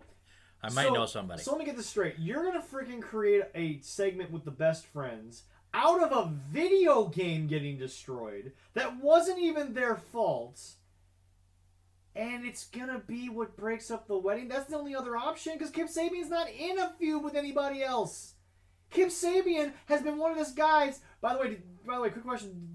Did you ever see that guy named Bob that looks like Kip Sabian on the signs at Quick Trip? I did see that. Is that not a spitting image of Kip Sabian with the big round glasses and everything? Yes, it is. I was like, wow. He's probably tougher than Kip Sabian. But anyway, it's like, guys, if somebody wants to message me with the rivalry that is going to break up the wedding of the century, the wedding of the year, other than the best friends or Joey Janela, please give me something, because I don't know a damn... Kip Sabian wrestled like 3 or 4 times the first 2 months of this show, and then I don't think he's been in the ring on that. He may have had 40 matches on Dark. I don't fucking know. I don't think so. But the fact of the matter is that Kip Sabian continues to be an underneath, barely mid-card talent who always gets a mic segment, but I can't get MJF for more than 5 minutes. I can't get Maxwell Jacob Friedman for more than 5 minutes, but I get Kip Sabian every week with Miro jerking each other off. Really? Are you flipping kidding me? I can't do this anymore, Leroy. I'm losing my damn mind because Kip Sabian is one of the most useless mother effers they're paying. He doesn't wrestle. He just sits there and kisses his real-life girlfriend. Well, if I had a girlfriend they paid me money to kiss her on TV, I guess I'd do that. Yeah, but she's not paying him. Tony Khan is. Well, maybe he's into that. I don't know. Yeah. We're not getting into that right now. All right, now. That's a whole different subject. So anyway, we're moving on in this anniversary show, because I care so much about it. If I miss a few things, hell if I care. They put all the titles up. Okay. Nobody lost their titles. So hold on. So now by the way, we have a backstage brawl between Moxley and Archer. Whoop-de-flippin' dude. First of all, Moxley's backstage 99% of the show, unless he's in the ring, which only spends 5 minutes in anyway. So there's that. Boom. Then we get to the TNT title match Boy, I can't wait to pick apart this abortion of the wrestling business. First of all, Cody shows up. He's blonde again. Okay. You were black-haired for 3 weeks. You had a dog collar match, and now you're blonde again. I don't even know if they explained it. I didn't care. I muted the damn thing. But he's blonde again. I'm surprised I did not see that on some social media that he's blonde. He's blonde again. That's all I know. Oh, Lord. But his wife did it. That's it. Well, and Brandy's there because Brandy was such a character in this whole thing. Oh, even though all the most Brandy's been involved was when she Hurricane Rotted one dude from the Dark Order, and then apparently she got in a fight with Anna Jay, which that has yet to go anywhere. But okay, that happened. Yeah. But it's just, look, Brandy, you're a lovely young girl. You really are, and I'm sure you're a sweetheart. Shut the hell up, get off my television, and don't ever be on this show again, because I'm effing done with it. I hate it. I hate it. Just do some bikini It's shots. I'm not even going to say that, because apparently in 2020 that's a problem. But it's just, I'll say it. Put on some media on Twitter and whatever. You're an old dirty bastard, so there you we can go. say it. I just want to see that from her, so you don't have to talk. But the fact is this, Leroy. She comes out with him. He's the TNT champ again. We spent 8 weeks building the Dark Order. Now they're not even on the friggin' show. That nothing happens with the Dark Order. They weren't on at No, all? they were not on the show. Wow. Last I checked, they weren't on the show. And yes, okay, people. For those of you who are asking, I didn't watch the whole thing. The only thing I said. don't blame you. The only thing but I checked my Hulu DVR. Didn't see him. Don't remember it. No one talked about it. Wow. But they gave me a segment where Chris Jericho and Maxwell Jacob Friedman I guess he finally joined Inner Circle. I don't know. I did see that. Anyway. I watched that segment. I was kind of disappointed with it. It fell flat. It did. MJF, I mean, the way he's been going and the way he was, it wasn't a good promo. I thought it was very bad for him. And it was definitely he could have done a lot It was definitely one of his weaker moments that he's had on this show. But no, now we move on to the actual match for the TNT Championship. Let me set the scene here, shall I? Do I have a bottle of vodka for me right now? You got anything in this kitchen that I can... Anyway. I do have some shots, yes. We'll do them later. Okay. So here's the deal. Cody Rhodes goes away, dyes his hair, films a bad version of America's Got Talent, and then comes back, introduces a dog collar match, gets an immediate rematch for his TNT Championship, even though that's not a thing in wrestling anymore, his automatic rematch clauses. And we spent all these weeks building the Dark Order, now they're gone for some reason, and introduces a dog collar, which there's no reason for a dog collar match. They just wanted Greg the Hammer Valentine to sit in the audience and pay him the flight fee. I don't know what it was. Yeah. But we do all this. Cody gets back in a blood feud, defends his family's name and his family's honor, and Scorpio Sky apparently was there too. I don't know what that was about, but anyway. And they're buddies. Yeah, and then a week later, Cody's got the hair back, and now he's facing Orange Cassidy for the TNT title, because apparently Orange Cassidy is Tony Khan's favorite wrestler, but yet it's an open challenge that isn't answered by Orange Cassidy. It's just Orange Cassidy was on the ramp after Cody just went through this blood feud dog collar match. By the way, why does Cody have to bleed in every match? Where WWE took blood away, Cody is now using blood too much. Seriously, ratings. I saw a meme on the internet that was literally, ref rings the bell, Cody Rhodes. Oh, gotta blame myself because it's just every time he bleeds. He has. I have noticed that in the whole year's time that he's been wrestling. But the thing is, he's bleed a lot. But the thing is, here's the deal though. When Dusty bled, you remember the matches. You remember the cage match with Flair. You remember when Dusty was in those bull rope classics. And by the way, they were instant classic bull rope I mean, matches. when they're doing stuff like that, if you don't bleed, it doesn't make sense. There's no sense. That's when you have to. Cody bleeds for no damn reason. Every freaking week. He is thin-skinned. I don't know. Yeah. But anyway, so hold on. Let me get back to my review on this. So Cody's the TNT champion. He's got the blonde hair back. Don't know why he went black hair in the first place, but now he's back to being the blonde hair. It's apparently the same damn Cody Rhodes that left 8 weeks ago to go film a bad version of America's Got Talent and then dyed his hair and came back in his suit. Still don't know what that was about, but hey, no one explains shit on this show anyway. Oh God, friggin' mighty. Was it Dr. Shelby was the guy that was for Teen Hell No or whatever? He should have been. Thank you. He should have been Brandy's psychologist, and he should have told her maybe you don't need to be on television, and maybe that will help your mental state. You dumb bitch. But I don't care anymore. But here's the deal. Cody's now facing Orange Pocket Cassidy, My Little Dog Pockets, whatever the Orange world Popsicle. I don't know anymore. So Orange Cassidy. By the way, here is where I lost complete interest. They do a collar elbow tie-up to start the match. Yeah. By the way, that's been the start of virtually every wrestling match since the dawn of existence. Yeah. It was a big deal to the commentators. They made a big flipping deal. Like, no, I kid you not. One of the most up moments that Tony Schiavone and Jim Ross had on this show was Orange Cassidy actually locked up in a collar and elbow tie-up to begin his match. So I guess the seriousness that I wanted from all of this, that Jesse promised me I was going to get, was a collar and elbow tie-up at the beginning of the match.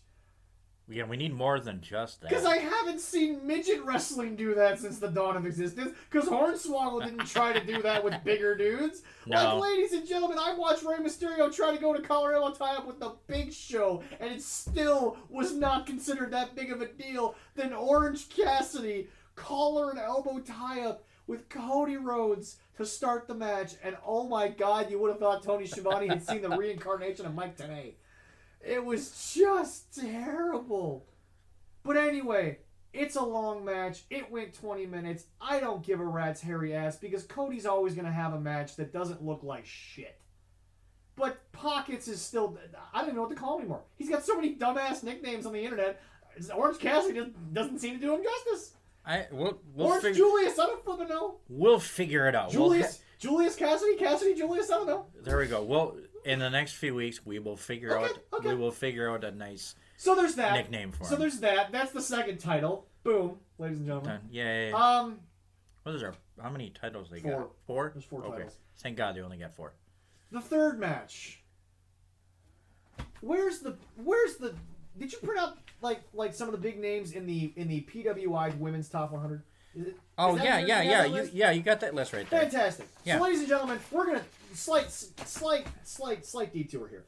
Bayley came in at number 1. Fantastic. I think Bayley's been the best women's wrestler in the world. She did a fantastic job in the last year.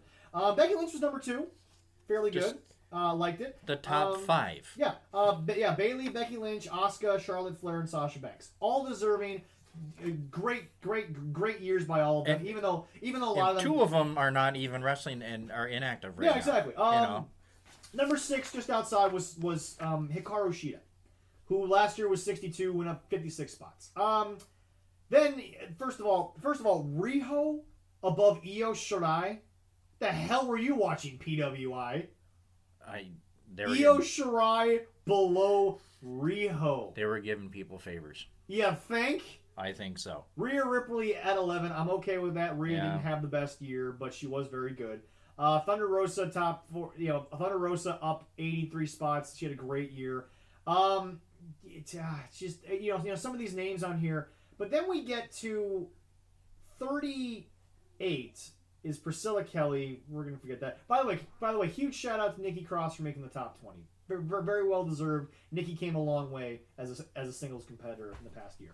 But then we get down to what I would like to highlight here. And by the way, this is now us segueing back to the women's title match. All right. So Hikaru Shida, number 6 in the world, the best female wrestler in the world outside of WWE according to the PWI. I used to believe in their rankings, and then I saw this shit. But anyway, By the way, Bianca Belair was at like 23, I think it was, somewhere in that range. I mean, to Bianca Belair, it's fantastic talent. Yes.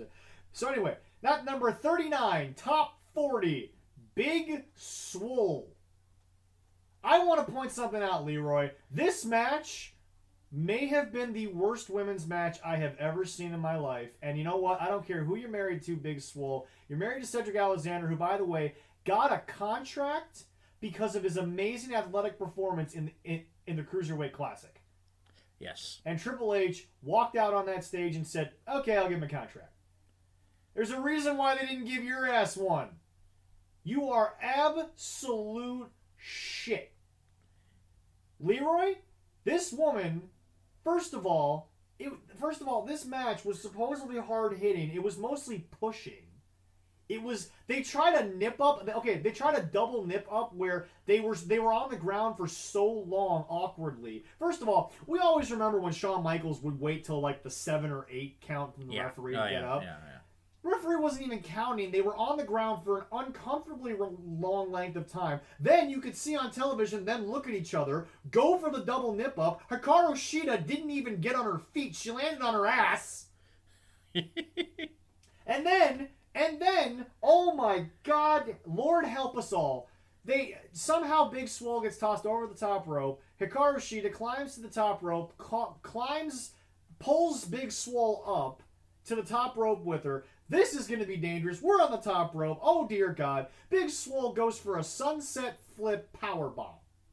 Or at least sunset flip. You know, sunset flip, no. I know you know the move, but you know how that turns into like the, 10 punches? Oh, yeah. So Hikaru Shida is just standing on the friggin' middle rope. Or the top, the middle rope. Big Swole does the, sunset flip. Yeah. Big Swole doesn't stick the landing, doesn't even have her hands on Hikaru Shida anymore. And this is live national television.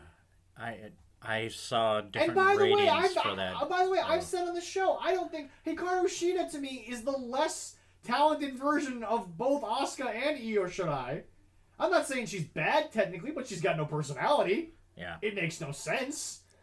But the thing about it is that and of course, it didn't help that Excalibur called her the Princess Champion on recent. She won a belt in Japan that's called the Princess Championship. I'm not flipping kidding. He said this on national TV. He thought that was going to make. Even Jim Ross and Tony Schiavone said, "Is that real?"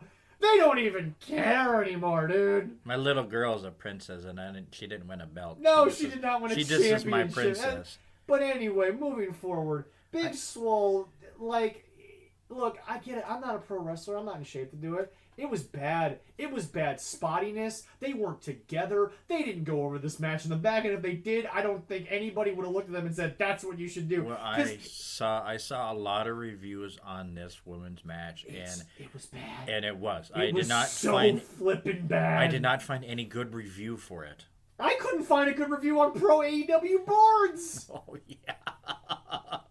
But Leroy, the bumps they were taking were the most obviously fake. This is the style of match you have when you go to a wrestling school and they tell you go 50%. So you're able to see where you land. You're able to see what the result is. That's what this was, but it was on national television for the Women's World title. Yes. Attaboy, AEW. Attaboy. Kenny Omega should be held for crimes against wrestling solely based on this. Forget the other crap he's done. Yes. Crimes against wrestling. Yes. Multiple crimes for this one match. I can't get Nyla Rose, but I can get Big Swole and Hikaru Shida. And now you gotta think, what his Punisher, he would have to get Stinkface from Akishi 50 times. Oh, I just smother him to death. I don't care. Well, that too. But the thing about it is, Leroy, this match was awkward. It was weird. Jim Ross didn't know what to do. You could tell. And he doesn't know what to do any other week. Well, yeah. But it's just, Leroy, the match finally ends on just an absolute no high point spot. It was like bad old TNA booking where after the big finisher hits, nothing happens, and then a roll-up wins the damn thing. Oh, yes, I went on a roll-up. No. I'm not saying that's how this match ended. All I'm saying is that that's how it felt, because it was dead. The crowd wasn't... By the way, they have a crowd, so we have to judge them on having a crowd. The crowd wasn't at its peak. The match hadn't reached a pinnacle. It wasn't like, all right, take this home before we start falling down the mountain, guys. They hadn't even made it up the molehill. They hadn't made it up the ant colony here, okay?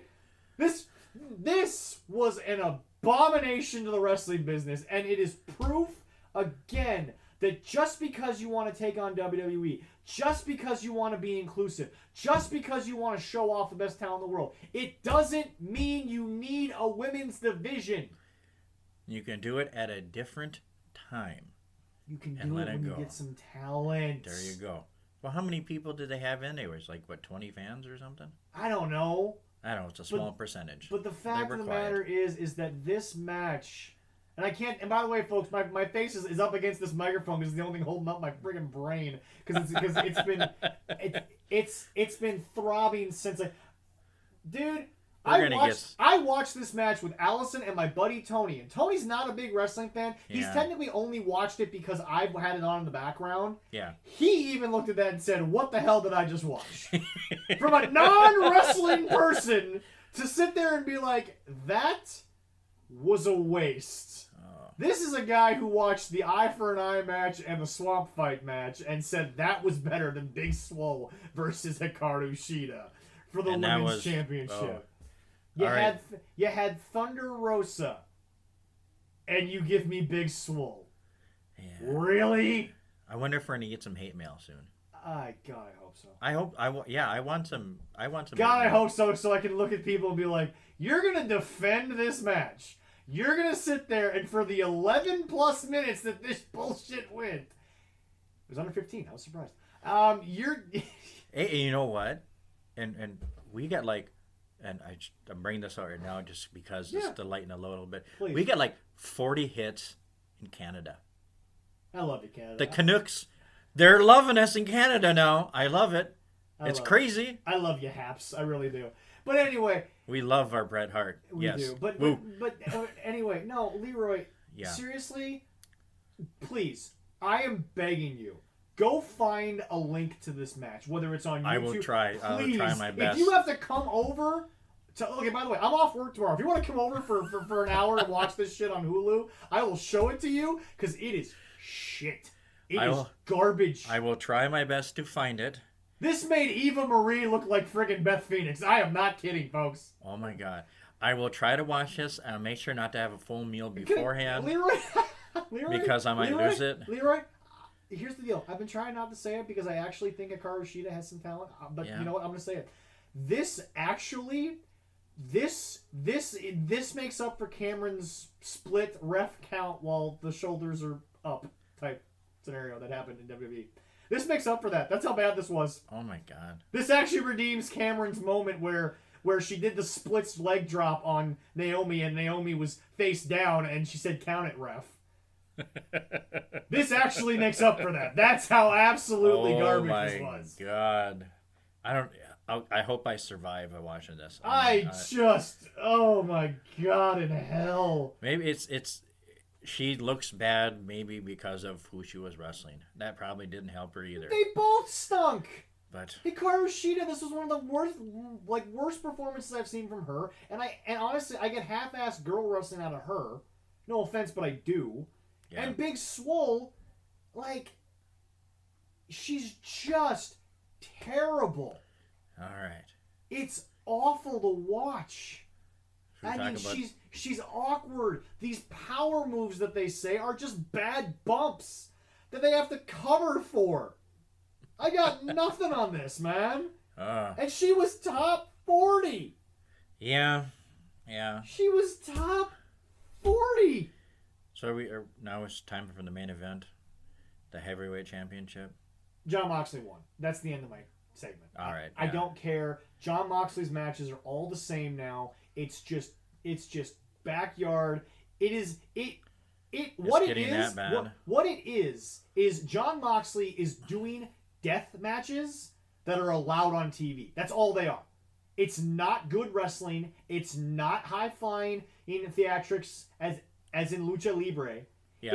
It's bad Stone Cold cosplay. It's if Stone Cold was 50 beers in the bag and then went and did a death match. That's what Jon Moxley matches are to me right now. Wow. So I guess that kid I watched is more entertaining, where he takes his shirt off and jumps into things. let's not give that kid too much credit, shall we? I still have yet to figure out why he does that. I don't know. But hey, I do like, But Eddie Kingston's involvement with Eddie Kingston. I love it. I said on that's the show, highlight. Him and I said on MJF. the last show, Eddie Kingston deserves to have that belt because Eddie is going to make it mean something. It's going to matter to Eddie Kingston. But the fact is that once again, you took a 6'8" murder hawk and you made him into nothing. He's nothing. If you're gonna make a feud with Eddie Kingston and Jon Moxley, don't ruin the murder hawk. And they just might. Don't bury the murder hawk to further the Jon Moxley, Eddie Kingston scenario. By the way, Lance Archer won the over-the-top rope battle royal. He got a future title shot. Didn't say when it was going to be. You could have finished the Jon Moxley, Eddie Kingston bullshit, and then you could have brought Lance Archer in. But Lance Archer is now dead. He's done. I don't give a shit about a 6'8", 270-pound murder hawk anymore. Because they've absolutely shit the bed with him. I don't care about a Lance Archer segment anymore because Lance Archer, from the day he got there, has been in matches with Sonny Kiss and Joey Janela where the baby faces were cheating behind the referee's back to beat the heel. That's backwards if there ever was an ass in this world. Definitely. And then Jake's given an interview calmly, and he's beating up kids the size of your children. I'm not kidding. Yeah. Go back and watch the segment where Lance Archer's beating dudes up in the locker room. Those guys were basically certified midgets. Marco Stunt was bigger than two of those three dudes. And that's saying something. Yeah. But Jon Moxley, I'm done. I don't care. He has to come out of the arena every 5 minutes. I honestly think they got a guy tailing Jon Moxley for the entirety of the show. And then, when it's time for his music to hit, he radios which camera should be on so that Jon Moxley can be caught entering the arena. Yeah. That's what I think is actually happening. And you know what? I like that job because I'd be getting paid to babysit, essentially, a grown-ass man who the matches are...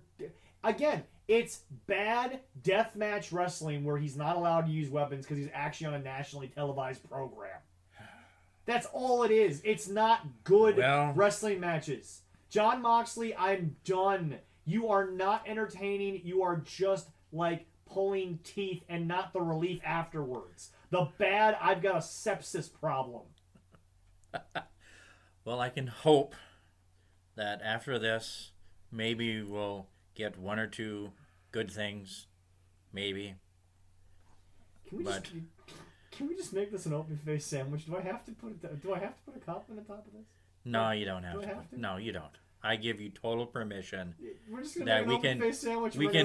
We can shit on it. All right, it's an open face sandwich. But maybe we'll give him a nice compliment in the next couple weeks. No. Let me finish the sandwich. I may burn the bread, but let me finish the sandwich. Well, that's all right. Although to be fair, all the shit that I put in the middle, the bottom of that first compliment bread's got to be absolutely black as soggy. Shit.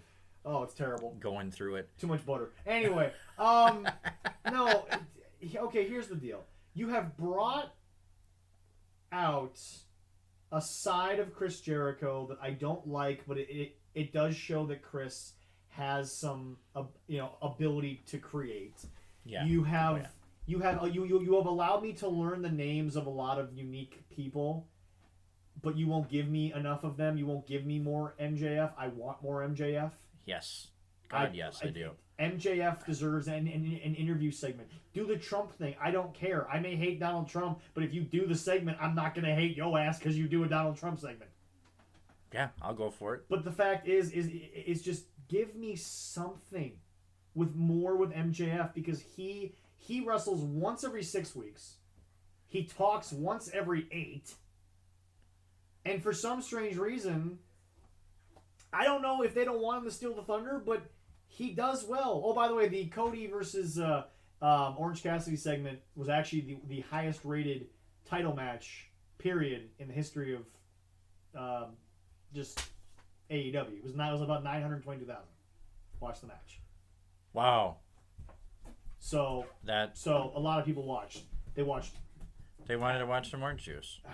Anyway, orange juice simmer, basically what it was. But no, it's just you. It's just I give you credit for creating this company. I give you credit for putting guys on TV and giving them opportunities to perform what they do. But it's once again, it is a bunch of guys who think they are jumping from VFW to Bingo Hall to bar to community center, and they're just doing the same garbage because they think they're in a different town every night. And the fact is, I don't care if you are in a different town when we get back to travel. You could be in Philadelphia, then you could go to LA the next night, the next week. I don't care. But you guys are acting like there isn't a camera on, and I'm not supposed to be seeing development. They have developed no one. I don't care, and I will argue with Eric until I'm blue in the face when he comes back. Orange Cassidy is not bigger than he was going into this. He's the same level of crap. That's it. More people might know who he is. But that doesn't mean you're over. But that's it. That's not being over. It's just I know. More people know who you are. I know. I'm just putting that statement there. Like, yeah, we know who he is, and I know who he is because of. And I'm sad I know who he is. And that's it. You know, I know who he is because of what he is. All right. Shall we? We're done with that. Yes. People love. Hey, people like our AEW. We get more views because of that, which, you know. But I'm the one that has to sit through it. I know. I'm sorry. I sit through some of it. I understand some of your pain. Should we go on to, like, I don't know. Here's a segue from stock dropping to people's stock are rising. Ladies and gentlemen, the WWE draft happened. I got like about 4 pages on that. You see that? All right, we're not gonna do the. So the draft in its entirety was how many rounds? There were 5 rounds, and then it was 5 rounds in each show, and there was a supplemental draft on Talking Smack after. Was there a Raw Talk supplemental draft? Yeah, there was a Raw Talk. Yeah, I got it in there. Every night had pools. Yes. Every night had a pool of talent. Yes. Yeah, there was a. Let's check our notes here. So, all right, we're gonna start off here. Round 1, Monday Night Raw. Well, okay, here we go. Round 1, Raw and SmackDown basically took their champions. Basically, yes. They kept their belts, which is fine. The big belts. Which is fine. I think Drew has been doing great on Raw. I think Drew is Raw right now. He's the best part of Raw. Oh, yeah, he is, definitely. As dull and as boring as I think Raw can get in comparison to SmackDown, because SmackDown right now is the A show. Like, no denying that. Yeah. But I think Drew still is the highlight of a show that's otherwise kind of flat. Roman Reigns stayed on SmackDown. Of course, he needs to because he owns SmackDown right now. Oh yeah, it's his show. It's fantastic. And they did keep the Intercontinental title on SmackDown, and they kept the United States title on Raw. Yes, they did. On Raw. So they did. Round 1 then finished out with Asuka went to Raw, Seth Rollins went to SmackDown. Put a pin in that. We'll get back to that in a second. And then the Hurt Business stayed on Raw because obviously Retribution is going to be on Raw. Yeah. Which is also, by the way, really, really bummed that we didn't get anything involving Retribution and Ali the week after. Look. I know the draft was happening. Yeah. But you gave me nothing with Retribution. Yeah. You couldn't have given me 5s. You couldn't have given me a 30-second promo by Ali where Ali, and again, this is something that AEW can never do. You can't even just give me an interview segment where it's Ali surrounded by the rest of Retribution, and Ali just goes, "You want to know why I did it? I don't think you're ready to know." End it. That's it. That's still more than what I got. They might be holding off because on Friday they had the season premiere, so Monday is the season premiere night of Raw. So maybe that's it. Yeah. But anyways, the Hurt Business stayed there. That was the end of round 1. Round 2, AJ Styles went to Raw. I expected that with Paul Heyman now Definitely, being on SmackDown. yeah, so did I. I'm not saying that's the reason why, but I think AJ on SmackDown had run its course. I think AJ was done. Put him back on Raw. He's got a lot to do over there. Sasha Banks stayed on SmackDown clearly because Bayley is still on SmackDown. Naomi on Raw, I kind of like that. Give her a new pool of talent to work with. Yeah, I thought that was a very good one. I hate to say it, but I feel like outside of Sasha, Bayley, Nikki, and Alexa, SmackDown's women's division is just bland at this point. They've got great people there, but they didn't do anything with them for a good 6 months. It was just flat. I got nothing out of it. Well, and with Naomi going over to Raw, Bianca Belair to SmackDown. Has moved to SmackDown. Bianca, I do like that. Bianca is an amazing talent. She's so... And by the way, you can tell she believes in her gimmick. Oh, yeah. I don't know if this is the real Bianca Belair because she's that good at it, but she's selling it to me. Yeah, being the EST of WWE, it's working for me. I am sitting here and I'm like, it's just a bunch of vignettes, but she's into it. Oh yeah, she ain't bored on camera. I can tell you that much. Yeah, and they said a few times they said that she was the sleeper pick. Oh yeah. For SmackDown. Yes. And I do agree. I do like that. Also in round 2, I don't know why they did this, but Nia Jax and Shayna Baszler were drafted to stay on Raw, even though they're still going to jump from show to show. They're going to jump from show to show because they are the women's tag team titles. So they announced they can jump from show to show. So I really don't know why we did it. I don't know why we needed to have them drafted. I mean, I'm incredibly confused, but that's where we are at. I don't necessarily understand why we needed to have them drafted. They're the women's tag team champions. If anything, leave them as free agents and they can just go show to show like they're gonna do anyway, because they're the champions, and that's what they do. And then the other one with, Mandy Rose being they were already drafted back. She was sent to Raw. She was traded. So they and they talked about it too. It's like they wasted a pick on both of them. Yeah, completely. For whatever reason, I'm like Ricochet staying on Raw. That's I'm okay with that. He still has some hurt business stuff to work out. Rey Mysterio and Dominic went to SmackDown. The reason why I said put a pin in it is they were officially there as a tag team. So does that mean that Leah is not?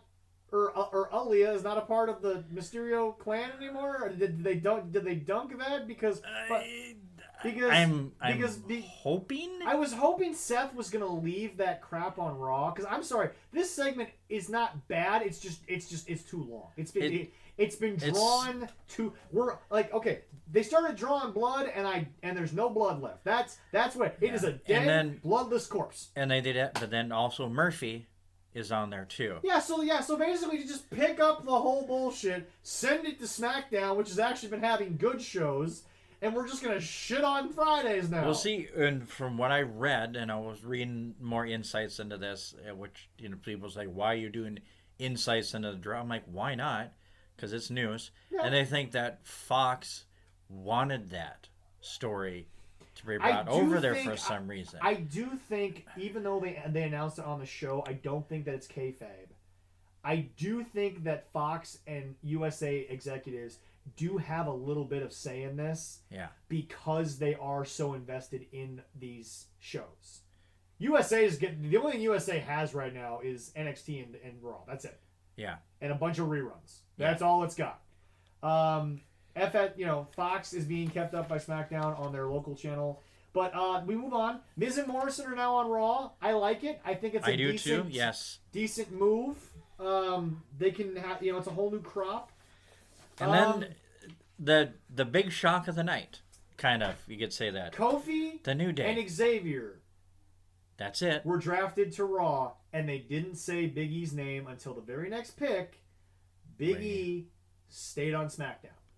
Now, for the last 6 years, I watched 3 guys that weren't doing a thing at all.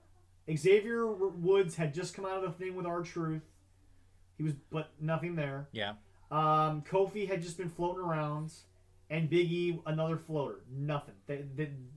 They were deader than doornails. Okay, and they created a stable, a tag team, a group, whatever you want to call it, that was a merchandising machine. Yeah. They were joke machines. They were segment machines. They were having fun. They were real. They were themselves. And it lasted 6 years.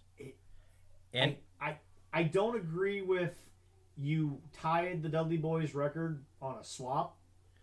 I wish they would have done something a little more with that with the Street Profits, who will just spoiler alert, they got drafted to SmackDown. They just passed the titles across. The tag champions, which brands. But why was that another reign for the New Day? That's what I don't understand. Yeah, it shouldn't be. They should still be at 8, and they should work. But then again, as I've heard a lot of people say, New Day's got a lot of empty reigns. But here's the thing: they were the only real legit tag team for about 3-4 years there. So yeah, they definitely were. So them keeping the belts makes sense. Yeah, they just did. And people are mad because they showed up one night and they won the belts. But hey, I mean, they were so popular. I mean, my son loves. I love the New Day. I got a New Day blanket at home. I do. He loves hearing the intro. I had the cereal. That's his favorite. The cereal was great. Is it? I had Bootios. It was good. It's pretty good. All right. Well, then, they broke up them, and as I mentioned before, they wasted a thing on Dana Brooks for that. They were a tag team, so why were they 2 separate picks? Yeah, I don't understand. They could have been. And then the next Otis tag team that was brought up, Otis. Well, no, they weren't broken up yet. Tucker wasn't drafted to Raw until Talking Smack. Yes. Otis is still on SmackDown. Angel Garza stays on Raw. I like Garza on Raw. Let him stay there. Yes. Oh yeah, definitely good. It's gonna work out. Umberto. So and then Talking Smack supplemental draft, which officially was round 5. Umberto Carrillo stays on Raw. Murphy goes to SmackDown. Gulak from SmackDown to Raw, although Gulak's really just been involved in the 24/7 title. So. Yeah, that's true. Kalisto stayed on SmackDown, but the Lucha House Party, as we'll mention a little bit later, went to Raw. Yeah. But Kalisto did not go with them. And we'll get to that. And then Tucker, obviously, was the last pick, is now on Raw. Look, Heavy Machinery, I'm really sad they never gave him at least one title run. I wish they would have. I wish they would have given them a chance with those titles. But again, Vince doesn't like tag teams. Like, it is what it is. It's really sad. One company likes tag teams but can't book a damn match to save their goddamn lives, and one company hates them and has all the talent. That's the world of tag team wrestling that we're living in right now. And I honestly hate that, but that's where we're at. That's or we're reviewing what's in front of us. Then Raw, the next set is Raw. Why it didn't start on Raw, you'll never convince me. Yeah, that kind of made me scratch my head as why they started on Friday on that. So I don't know, but anyway, The Fiend is now officially on Raw. That was Raw's first big pick on their the draft. Fiend, Bray Wyatt. Obviously, Bayley stayed on SmackDown, so that was made official. Randy Orton stayed on Raw. Needs to. He fits the Raw brand. He just does. Well, I could have saw that going either way. That one. Yeah, definitely. That's fair. As we said, the Profits, we already talked about. Profits, they we already said, SmackDown. And they're now officially the SmackDown Tag Team Champions. The last pick of the first round, Charlotte Flair, stays on Raw. That was another. Why did they have to use that pick? She's injured. Well, she's on injury, not there. But here's the thing. She's not injured, but she is having a legitimate medical procedure. That's a real thing. So So I don't necessarily know where we are with that. But that's the pick they made. That's the choice they've made. We're gonna stick with that. But no. When Charlotte comes back, Charlotte's gonna be Charlotte, folks. I mean, Charlotte's still naturally one of the best wrestlers in the world, and I don't think this time off is going to make Charlotte any less of being Charlotte. She's Charlotte, folks. Like, she's still great no matter how you feel about it. Oh yeah, definitely. There was a little foreshadowing with Adam Pearce, but Braun Strowman is on Raw, just in time for Raw Underground to basically be canceled. Yeah, I thought it was going pretty good, and then they just kind of shut it down. I don't know. It was a messed up idea from the start. But yeah, they. Daniel Bryan is back. He is now a part of, still a part, but he's still there. He is now actively on SmackDown. He had his lovely time off to spend with his wife and his new baby. New baby, yes. There we go. Matt Riddle moves to Raw. Thought that was interesting. I think that's gonna be a good. I mean, he had a good run with SmackDown. And why not bring him over? Yeah, there you go. Because you never know. Kevin Owens from Raw to SmackDown. We'll run through a couple picks here. Jeff Hardy from SmackDown to Raw. Retribution stays on Raw. Lars Sullivan stays on SmackDown. Lars Sullivan's back. Yeah. Keith Lee stays on Raw. I like it. King Corbin. I think SmackDown is his kingdom. Let's stay there. Yeah. Alexa Bliss moves to Raw. Elias is back. Time to walk with. Yacht Rock. I said Elias, not Alexa. Alexa, shut up. All right, good. Moving on. I gotta unplug that when we do this like sometimes. Oh, sorry, yeah. Was that Elias? Did Elias go on, or did Bliss set it off? I'm not entirely sure there. Bliss did set it off, and then you said Elias is back. It's time to walk with him from SmackDown to Raw. Sami Zayn. We did talk about him already. Yes, still on there. Lacey Evans is back on Raw. Like I said, I think that the SmackDown Women's Division needed a shakeup. I know it sounds like Vince paid me to say that. It's time to shake things up again. But I truly believe it needed to be a shakeup. Well, I think it'll be good for new faces. Everyone. New faces. Here's the thing. For Asuka. Here's the thing. We're gonna get to this in a second. But this draft was very different than the last one. A lot of changes actually happened. The last draft, everyone kind of just stuck where they were. Yeah, there was a few here and there. Yeah. There was no team splits or anything like that. So I liked it. Cesaro and Sheamus and Shinsuke stay on SmackDown. Yep. Sheamus is now officially part of Raw, so no Sheamus Big E. That's over with. Yep. Nikki Cross moves to Raw, obviously to be involved with Alexa. And that good angle. That's going. Dolph Ziggler and Robert Roode moving to SmackDown. I like it. Yeah, I think that'll be good. They're reunited with King Corbin. Yep. They basically just undid the trade of AJ Styles for Robert Roode and Dolph Ziggler. It was literally just fixed. It just kind of flipped it, yeah. And then your 40, 50 sometime 24/7 champion stays on Raw. Look, I don't care who you are. That 24/7 title, R-Truth is making that thing work right now. He is. I love R-Truth. I love R-Truth. It's so good. Remember seeing that video of that Native American gentleman drinking the ocean spray to whatever song by Fleetwood Mac. Yeah. Have you seen that one? Yeah.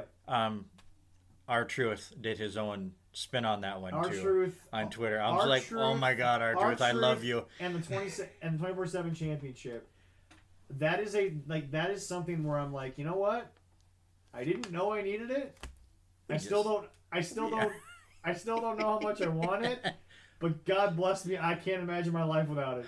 We need R-Truth. He's so good. He's so Apollo awesome. Crews to SmackDown. I thought that was kind of interesting. Because we haven't seen him in a while. Well, no, it's not even that. It's just he was so involved in the Hurt Business thing. Yeah. So that's interesting. Dabba-Kato is now officially part of Raw. From the free agent rule. Not Raw Underground. Yeah. Titus O'Neil, haven't seen him in a fortnight, but he's now back on Raw. Yeah. Carmella stayed on SmackDown, which was kind of obvious based on the fact that her commercial had just debuted. Peyton Royce stayed on Raw. Aleister Black goes to SmackDown. That's obviously going to be a KO thing. Oh, yeah. Akira Tozawa gets to stay on Raw. And go after with his ninjas for the 24/7 title. And then, of course, Lana was drafted to Raw in the post-supplemental. Natalya moved to SmackDown, so they broke that tag team up just in time for Lana to, despite everyone saying she got buried because of Miro, she gets the title shot against little Asuka there. So... I saw that and I was like, what? Yep. Okay. Riddick Moss stayed on Raw. Ruby Riott moves to SmackDown. The Riot Squad. The Riot Squad And in Liv its Morgan, entirety. yep. And Arturo Ruas was the only person from NXT involved in this entire thing. He's moving to Raw. Yeah. Yeah, they had a good draft, and it was a draft that kept me interested because I actually didn't know what was going to happen for the most part. Yeah, and the next one they had after that, they had a lot of all the free agents that are there, and it's fun how they did that. Some of they gave their status where they're going to be in this and that, and they even have because some people stayed where they were. Yeah. Where their brand, and then a few people that they have nothing, just because they're not any. They're for some reason they're out. Yeah. You know, Becky Lynch is out. Yep. Andrade, he's going to stay on Raw. Oh, Becky's going to come back to Raw. Because like I said, they're keeping her around. Yeah. To Asuka's. I said, and so far I'm right. Asuka's going to hold that belt until Becky comes back. Hear me? Just trust me on that. And then, Tamina's going to stay on SmackDown mostly. Yep. Ivar, he's on injury, so of course he probably is going to go back. The Forgotten Sons, it's kind of... They're gone. The Forgotten Sons have been forgotten because their leader couldn't shut up about Donald Trump. Yeah. And Uso, Mickey James is still kind of in limbo. And Mojo is another one in limbo. Yep. Kane, he's busy being mayor. So, Bo Dallas is apparently still here. I forgot about Bo Dallas. Yeah, and Jinder Mahal, he's injured. Yeah. So, and that other thing below, that's just a mattress from the last night of the G1. Yeah. So, but yeah, no. I do like it, and they had, I think they had a decent, the season premiere, because right after they did that for season premiere, where they said, hey, these are people that are drafted on here, and we're going to say goodbye to a few people. Yeah. I thought it was good. What did you think of the Lars Jeff Hardy match? Okay. First of all, we're going to end the big elephant in the room. Look, Lars Sullivan, yes, has said some very stupid things and has been apparently caught harassing some people on the internet. I'm not taking up for any of that. But to the big elephant in the room, Lars Sullivan appearing in a gay pornographic film. First of all, if it was any of the female wrestlers doing stuff while they needed money in their early life, would y'all say anything? Most of the guys are like, yeah, I saw that one. Well, but that's my whole point. But it's the same thing, basically. It's just, guys, ladies and gentlemen, people do a lot of strange things for money when they're desperate. And I hate to say it, but some of those porn movies, even if you're a side actor or if you're gonna get paid to decent payday. Yeah, you get good money. It's not bad, folks. Yeah. But anyway, so look, Lars and Jeff. Look, it helps Lars to destroy a clearly established talent. And it kind of it was one of his last things he was involved with before he got injured. Yeah, it was with Hardy. Yeah. So I mean, it was a good way to end that. Boom, send him over. It's sort of like long-term booking that was forced due to injuries. Is what I'd call it. And there's a few good things in there. I mean, of course, but one that I thought was very interesting was the Braun Strowman match, and the people in the Thunderdome. And if you saw that through, it was like. Jeff Jarrett was on one of the screens. Yeah. And then they had a few, they had Goldberg on there. It looked like they had Keith Lee. There was a few superstars watching in the Thunderdome and seeing this match. Well, I thought that was kind of interesting. I mean, look, sorry, folks, but Goldberg's going to keep being brought around until he stops drawing the money that he draws. I'm sorry. It is what it is. Goldberg is all-time great status. He was built phenomenally by WCW. One of the few good things they did build actually survive. But yeah, they're definitely teasing a possible spear match again with Roman, which is a possibility. Yeah. There was a lot of people that didn't like the way that the match ended. How about that? What did you think about how he won? Look, Braun Strowman is moving to Raw. That's obvious. Yeah. Jay and Roman are involved in a weird thing. The Family Feud. For Family Feud. But by the way, loved it. Jay Jay yelling at Roman, "I still love you," but you know, yada yada, or did Roman yell, "I still love you"? But either way, all I know is they're both doing great. Yeah. They're both speaking well. Everything's written well. Paul obviously has a huge influence on this, and he's being given the opportunity to do so. I love it. Love it. But what do you think? I mean, Roman submitting, choking out Braun Strowman. Do you think that is it bad for Braun? I think that Braun is in a bit of a limbo right now. Nothing's gonna hurt or help him until he gets to Raw. He was obviously on his way out. And obviously, they're trying to make Roman look strong, which I know sounds like a cliche because they tried to do that for all those years when he was a face, and it became the running joke of the internet. Yeah. But now you have to because he is the star.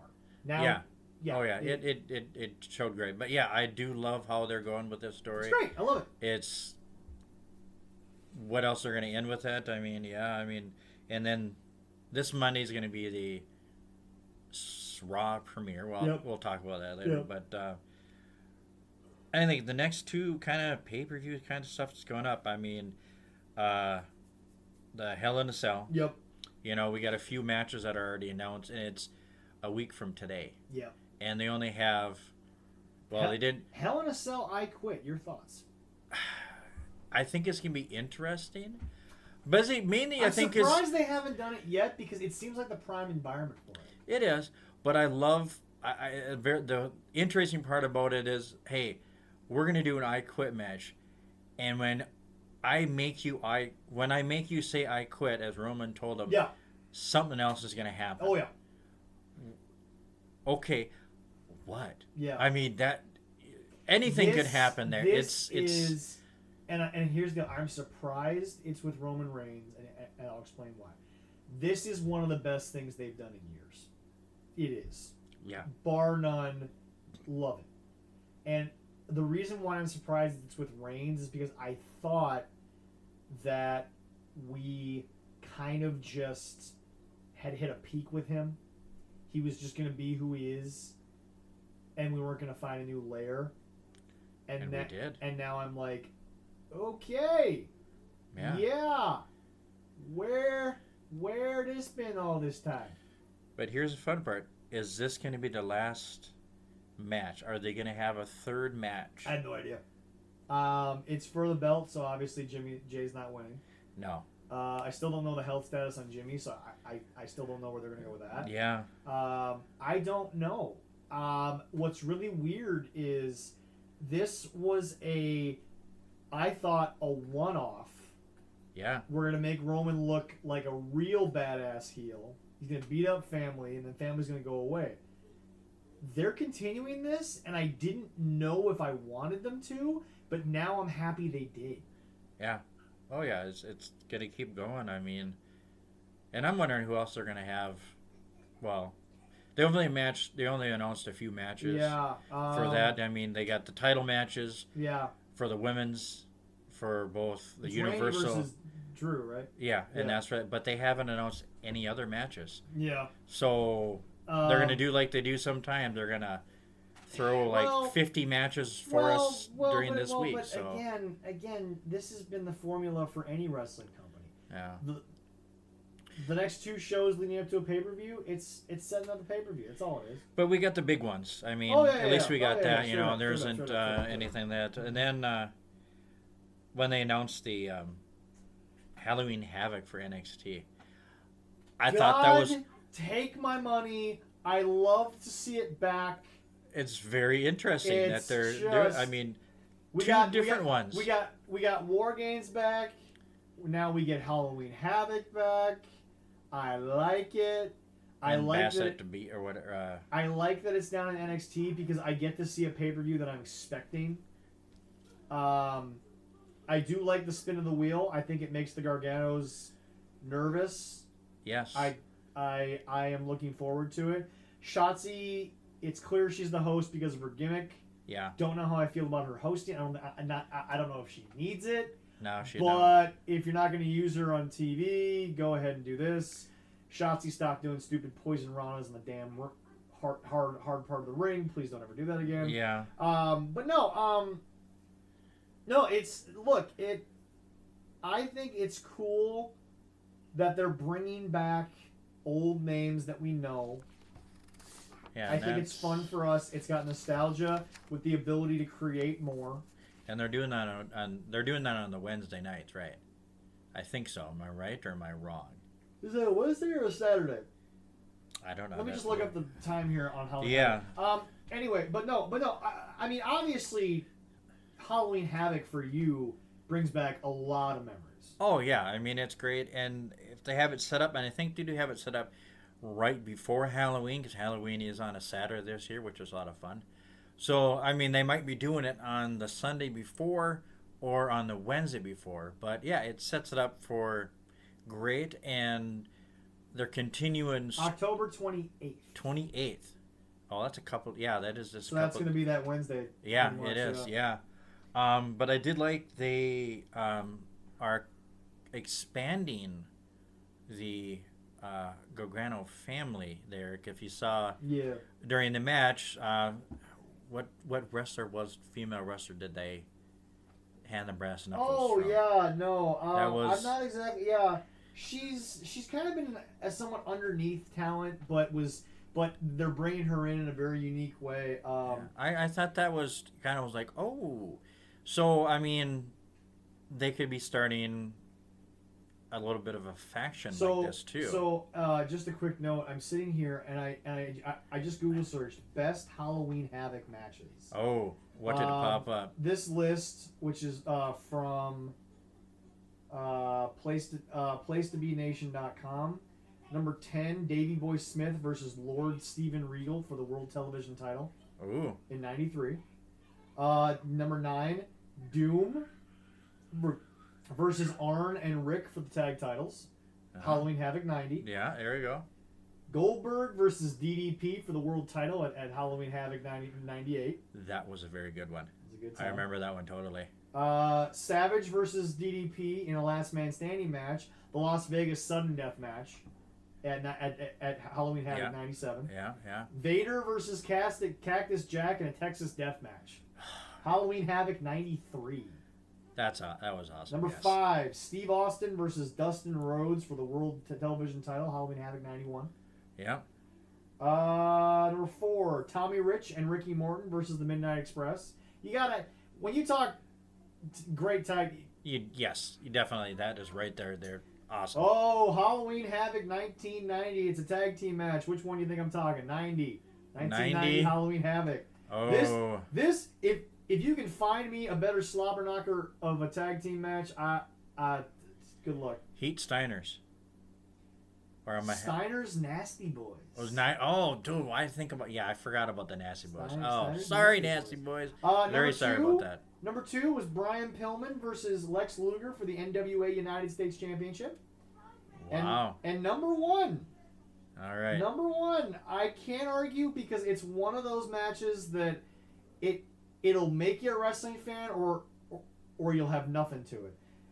Rey Mysterio Jr. versus Eddie Guerrero at Halloween Havoc 97 for the Cruiserweight Championship. Oh my God, yes. Wow. I mean, they put on some great matches, but I remember that one too. Did you see that? Oh, I've watched that match 100 times. And I've watched it my once. God, yes, that had to be one of the best. God. Yeah, that is a very damn good list. And also that's one of those few times that Ray had like a full body suit type of ring gear. Yeah, he did that. Yeah, and that was a match that was just so underproduced because they basically just said Eddie and Ray go. And I was like, okay, okay, SA, let's go. You got Ray, who's the king of Lucha God. Libre. You got Eddie, who is easily one of the greatest talents of all time. At their peak. Oh, yeah. At a time when they were able to just be who they wanted to be. Oh, God, I love it. Find me a better Halloween Havoc match than that. And by the way, if there's a Sting versus Flair Halloween Havoc, fine. I still don't know if it lives up to what that match was in a bubble. No, definitely not. You put that match in a box, and that match is phenomenal.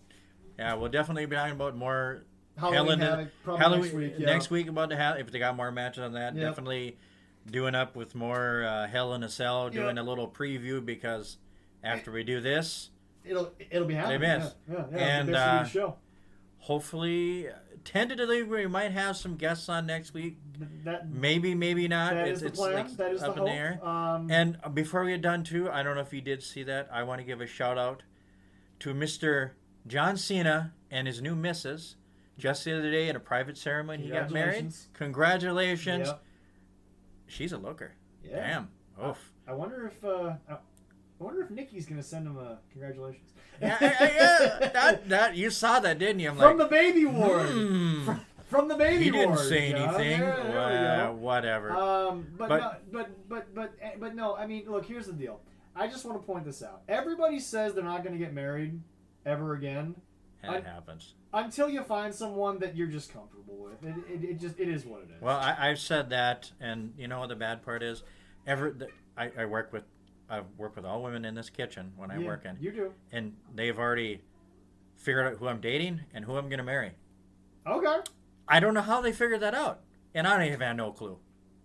I spend more time with you than they do, and I don't know how it's possible. Either, so you know what I think it is? It's all the espressos I'm drinking in the morning with them. That's what's doing it. I don't know.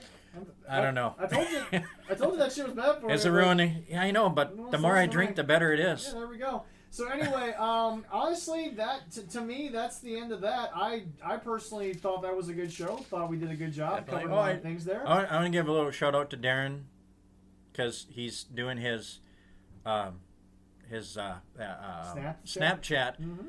Different characters every week from his consultant. Yep. There's a new one out there. It's getting Tony, better. I hope you did see it because you'll love it. And Tony, we did a review of the Raw. He was waiting for that, and we were a week behind. And Okay, happy to hear that. Yeah, okay, yeah. So I hope you knew it. And thank you, Darren, because the first three, it's been wonderful. Darren, I laughed my ass off. Darren Corbin and I can't wait for the next two. Look. Yeah, there'll be two more. Look, Darren Corbin is what AEW should be. Yes. Good comedy mixed with serious wrestling. Yes, and another pimp up for Darren. Gotta get the man on the show at this point. Eventually, we're gonna work on that. I hope so. He gets more free airtime off of us, and he's giving next to nothing to us. But oh well, it is what it is. I think I'm gonna have to give a shout out next week, actually, to somebody else that actually works with the Halloween season, and you know who I'm going to talk about, and I'm not going to mention it probably till next week because it's more fun that way. So anyway, ladies and gentlemen, we are now up to almost, I believe it's 22, 23 chapters of the Allison Chronicles are now on our YouTube page. We have now 32 subscribers, which is exciting. We are working our way, continuing to be Amazon Prime. Are still nothing on there yet. Maybe they don't like us. I'll have to try again. Jesse will have next time he's on the show. We're going to talk to him a little bit about his new venture that he would like to do on our YouTube channel. So that's coming there. But please, like I said, subscribe to us on all platforms that you can. Podomatic.com, Spotify, YouTube. We would love to hear from you guys. Start commenting on some things. If you think my girlfriend's an idiot, comment she's an idiot. This is wrestling. We're all idiots. Damn right. I mean, if you want to hate on us, send us messages. Please send us emails. I said we were just today talking to a few people on Facebook. Somebody goes, "Hey, how do we get on that podcast?" Boom. We got the information. And /Facebook or Zach Bashore /Facebook. Yeah, and I was like, we'll get if you are in Duluth. Not sure the / works. I don't know about that one, but if you're in if you're in our area, you're welcome to come in. You're 100% my welcome home. to the show. Of course, we'll have some baked goods. If you're away from there, we've done it on the phone. We've done it. It's worked a couple times, so we'll have to do it. And so anyway, for all of us, 13 card subject change, Leroy and myself, we thank you all very much. Have a lovely day.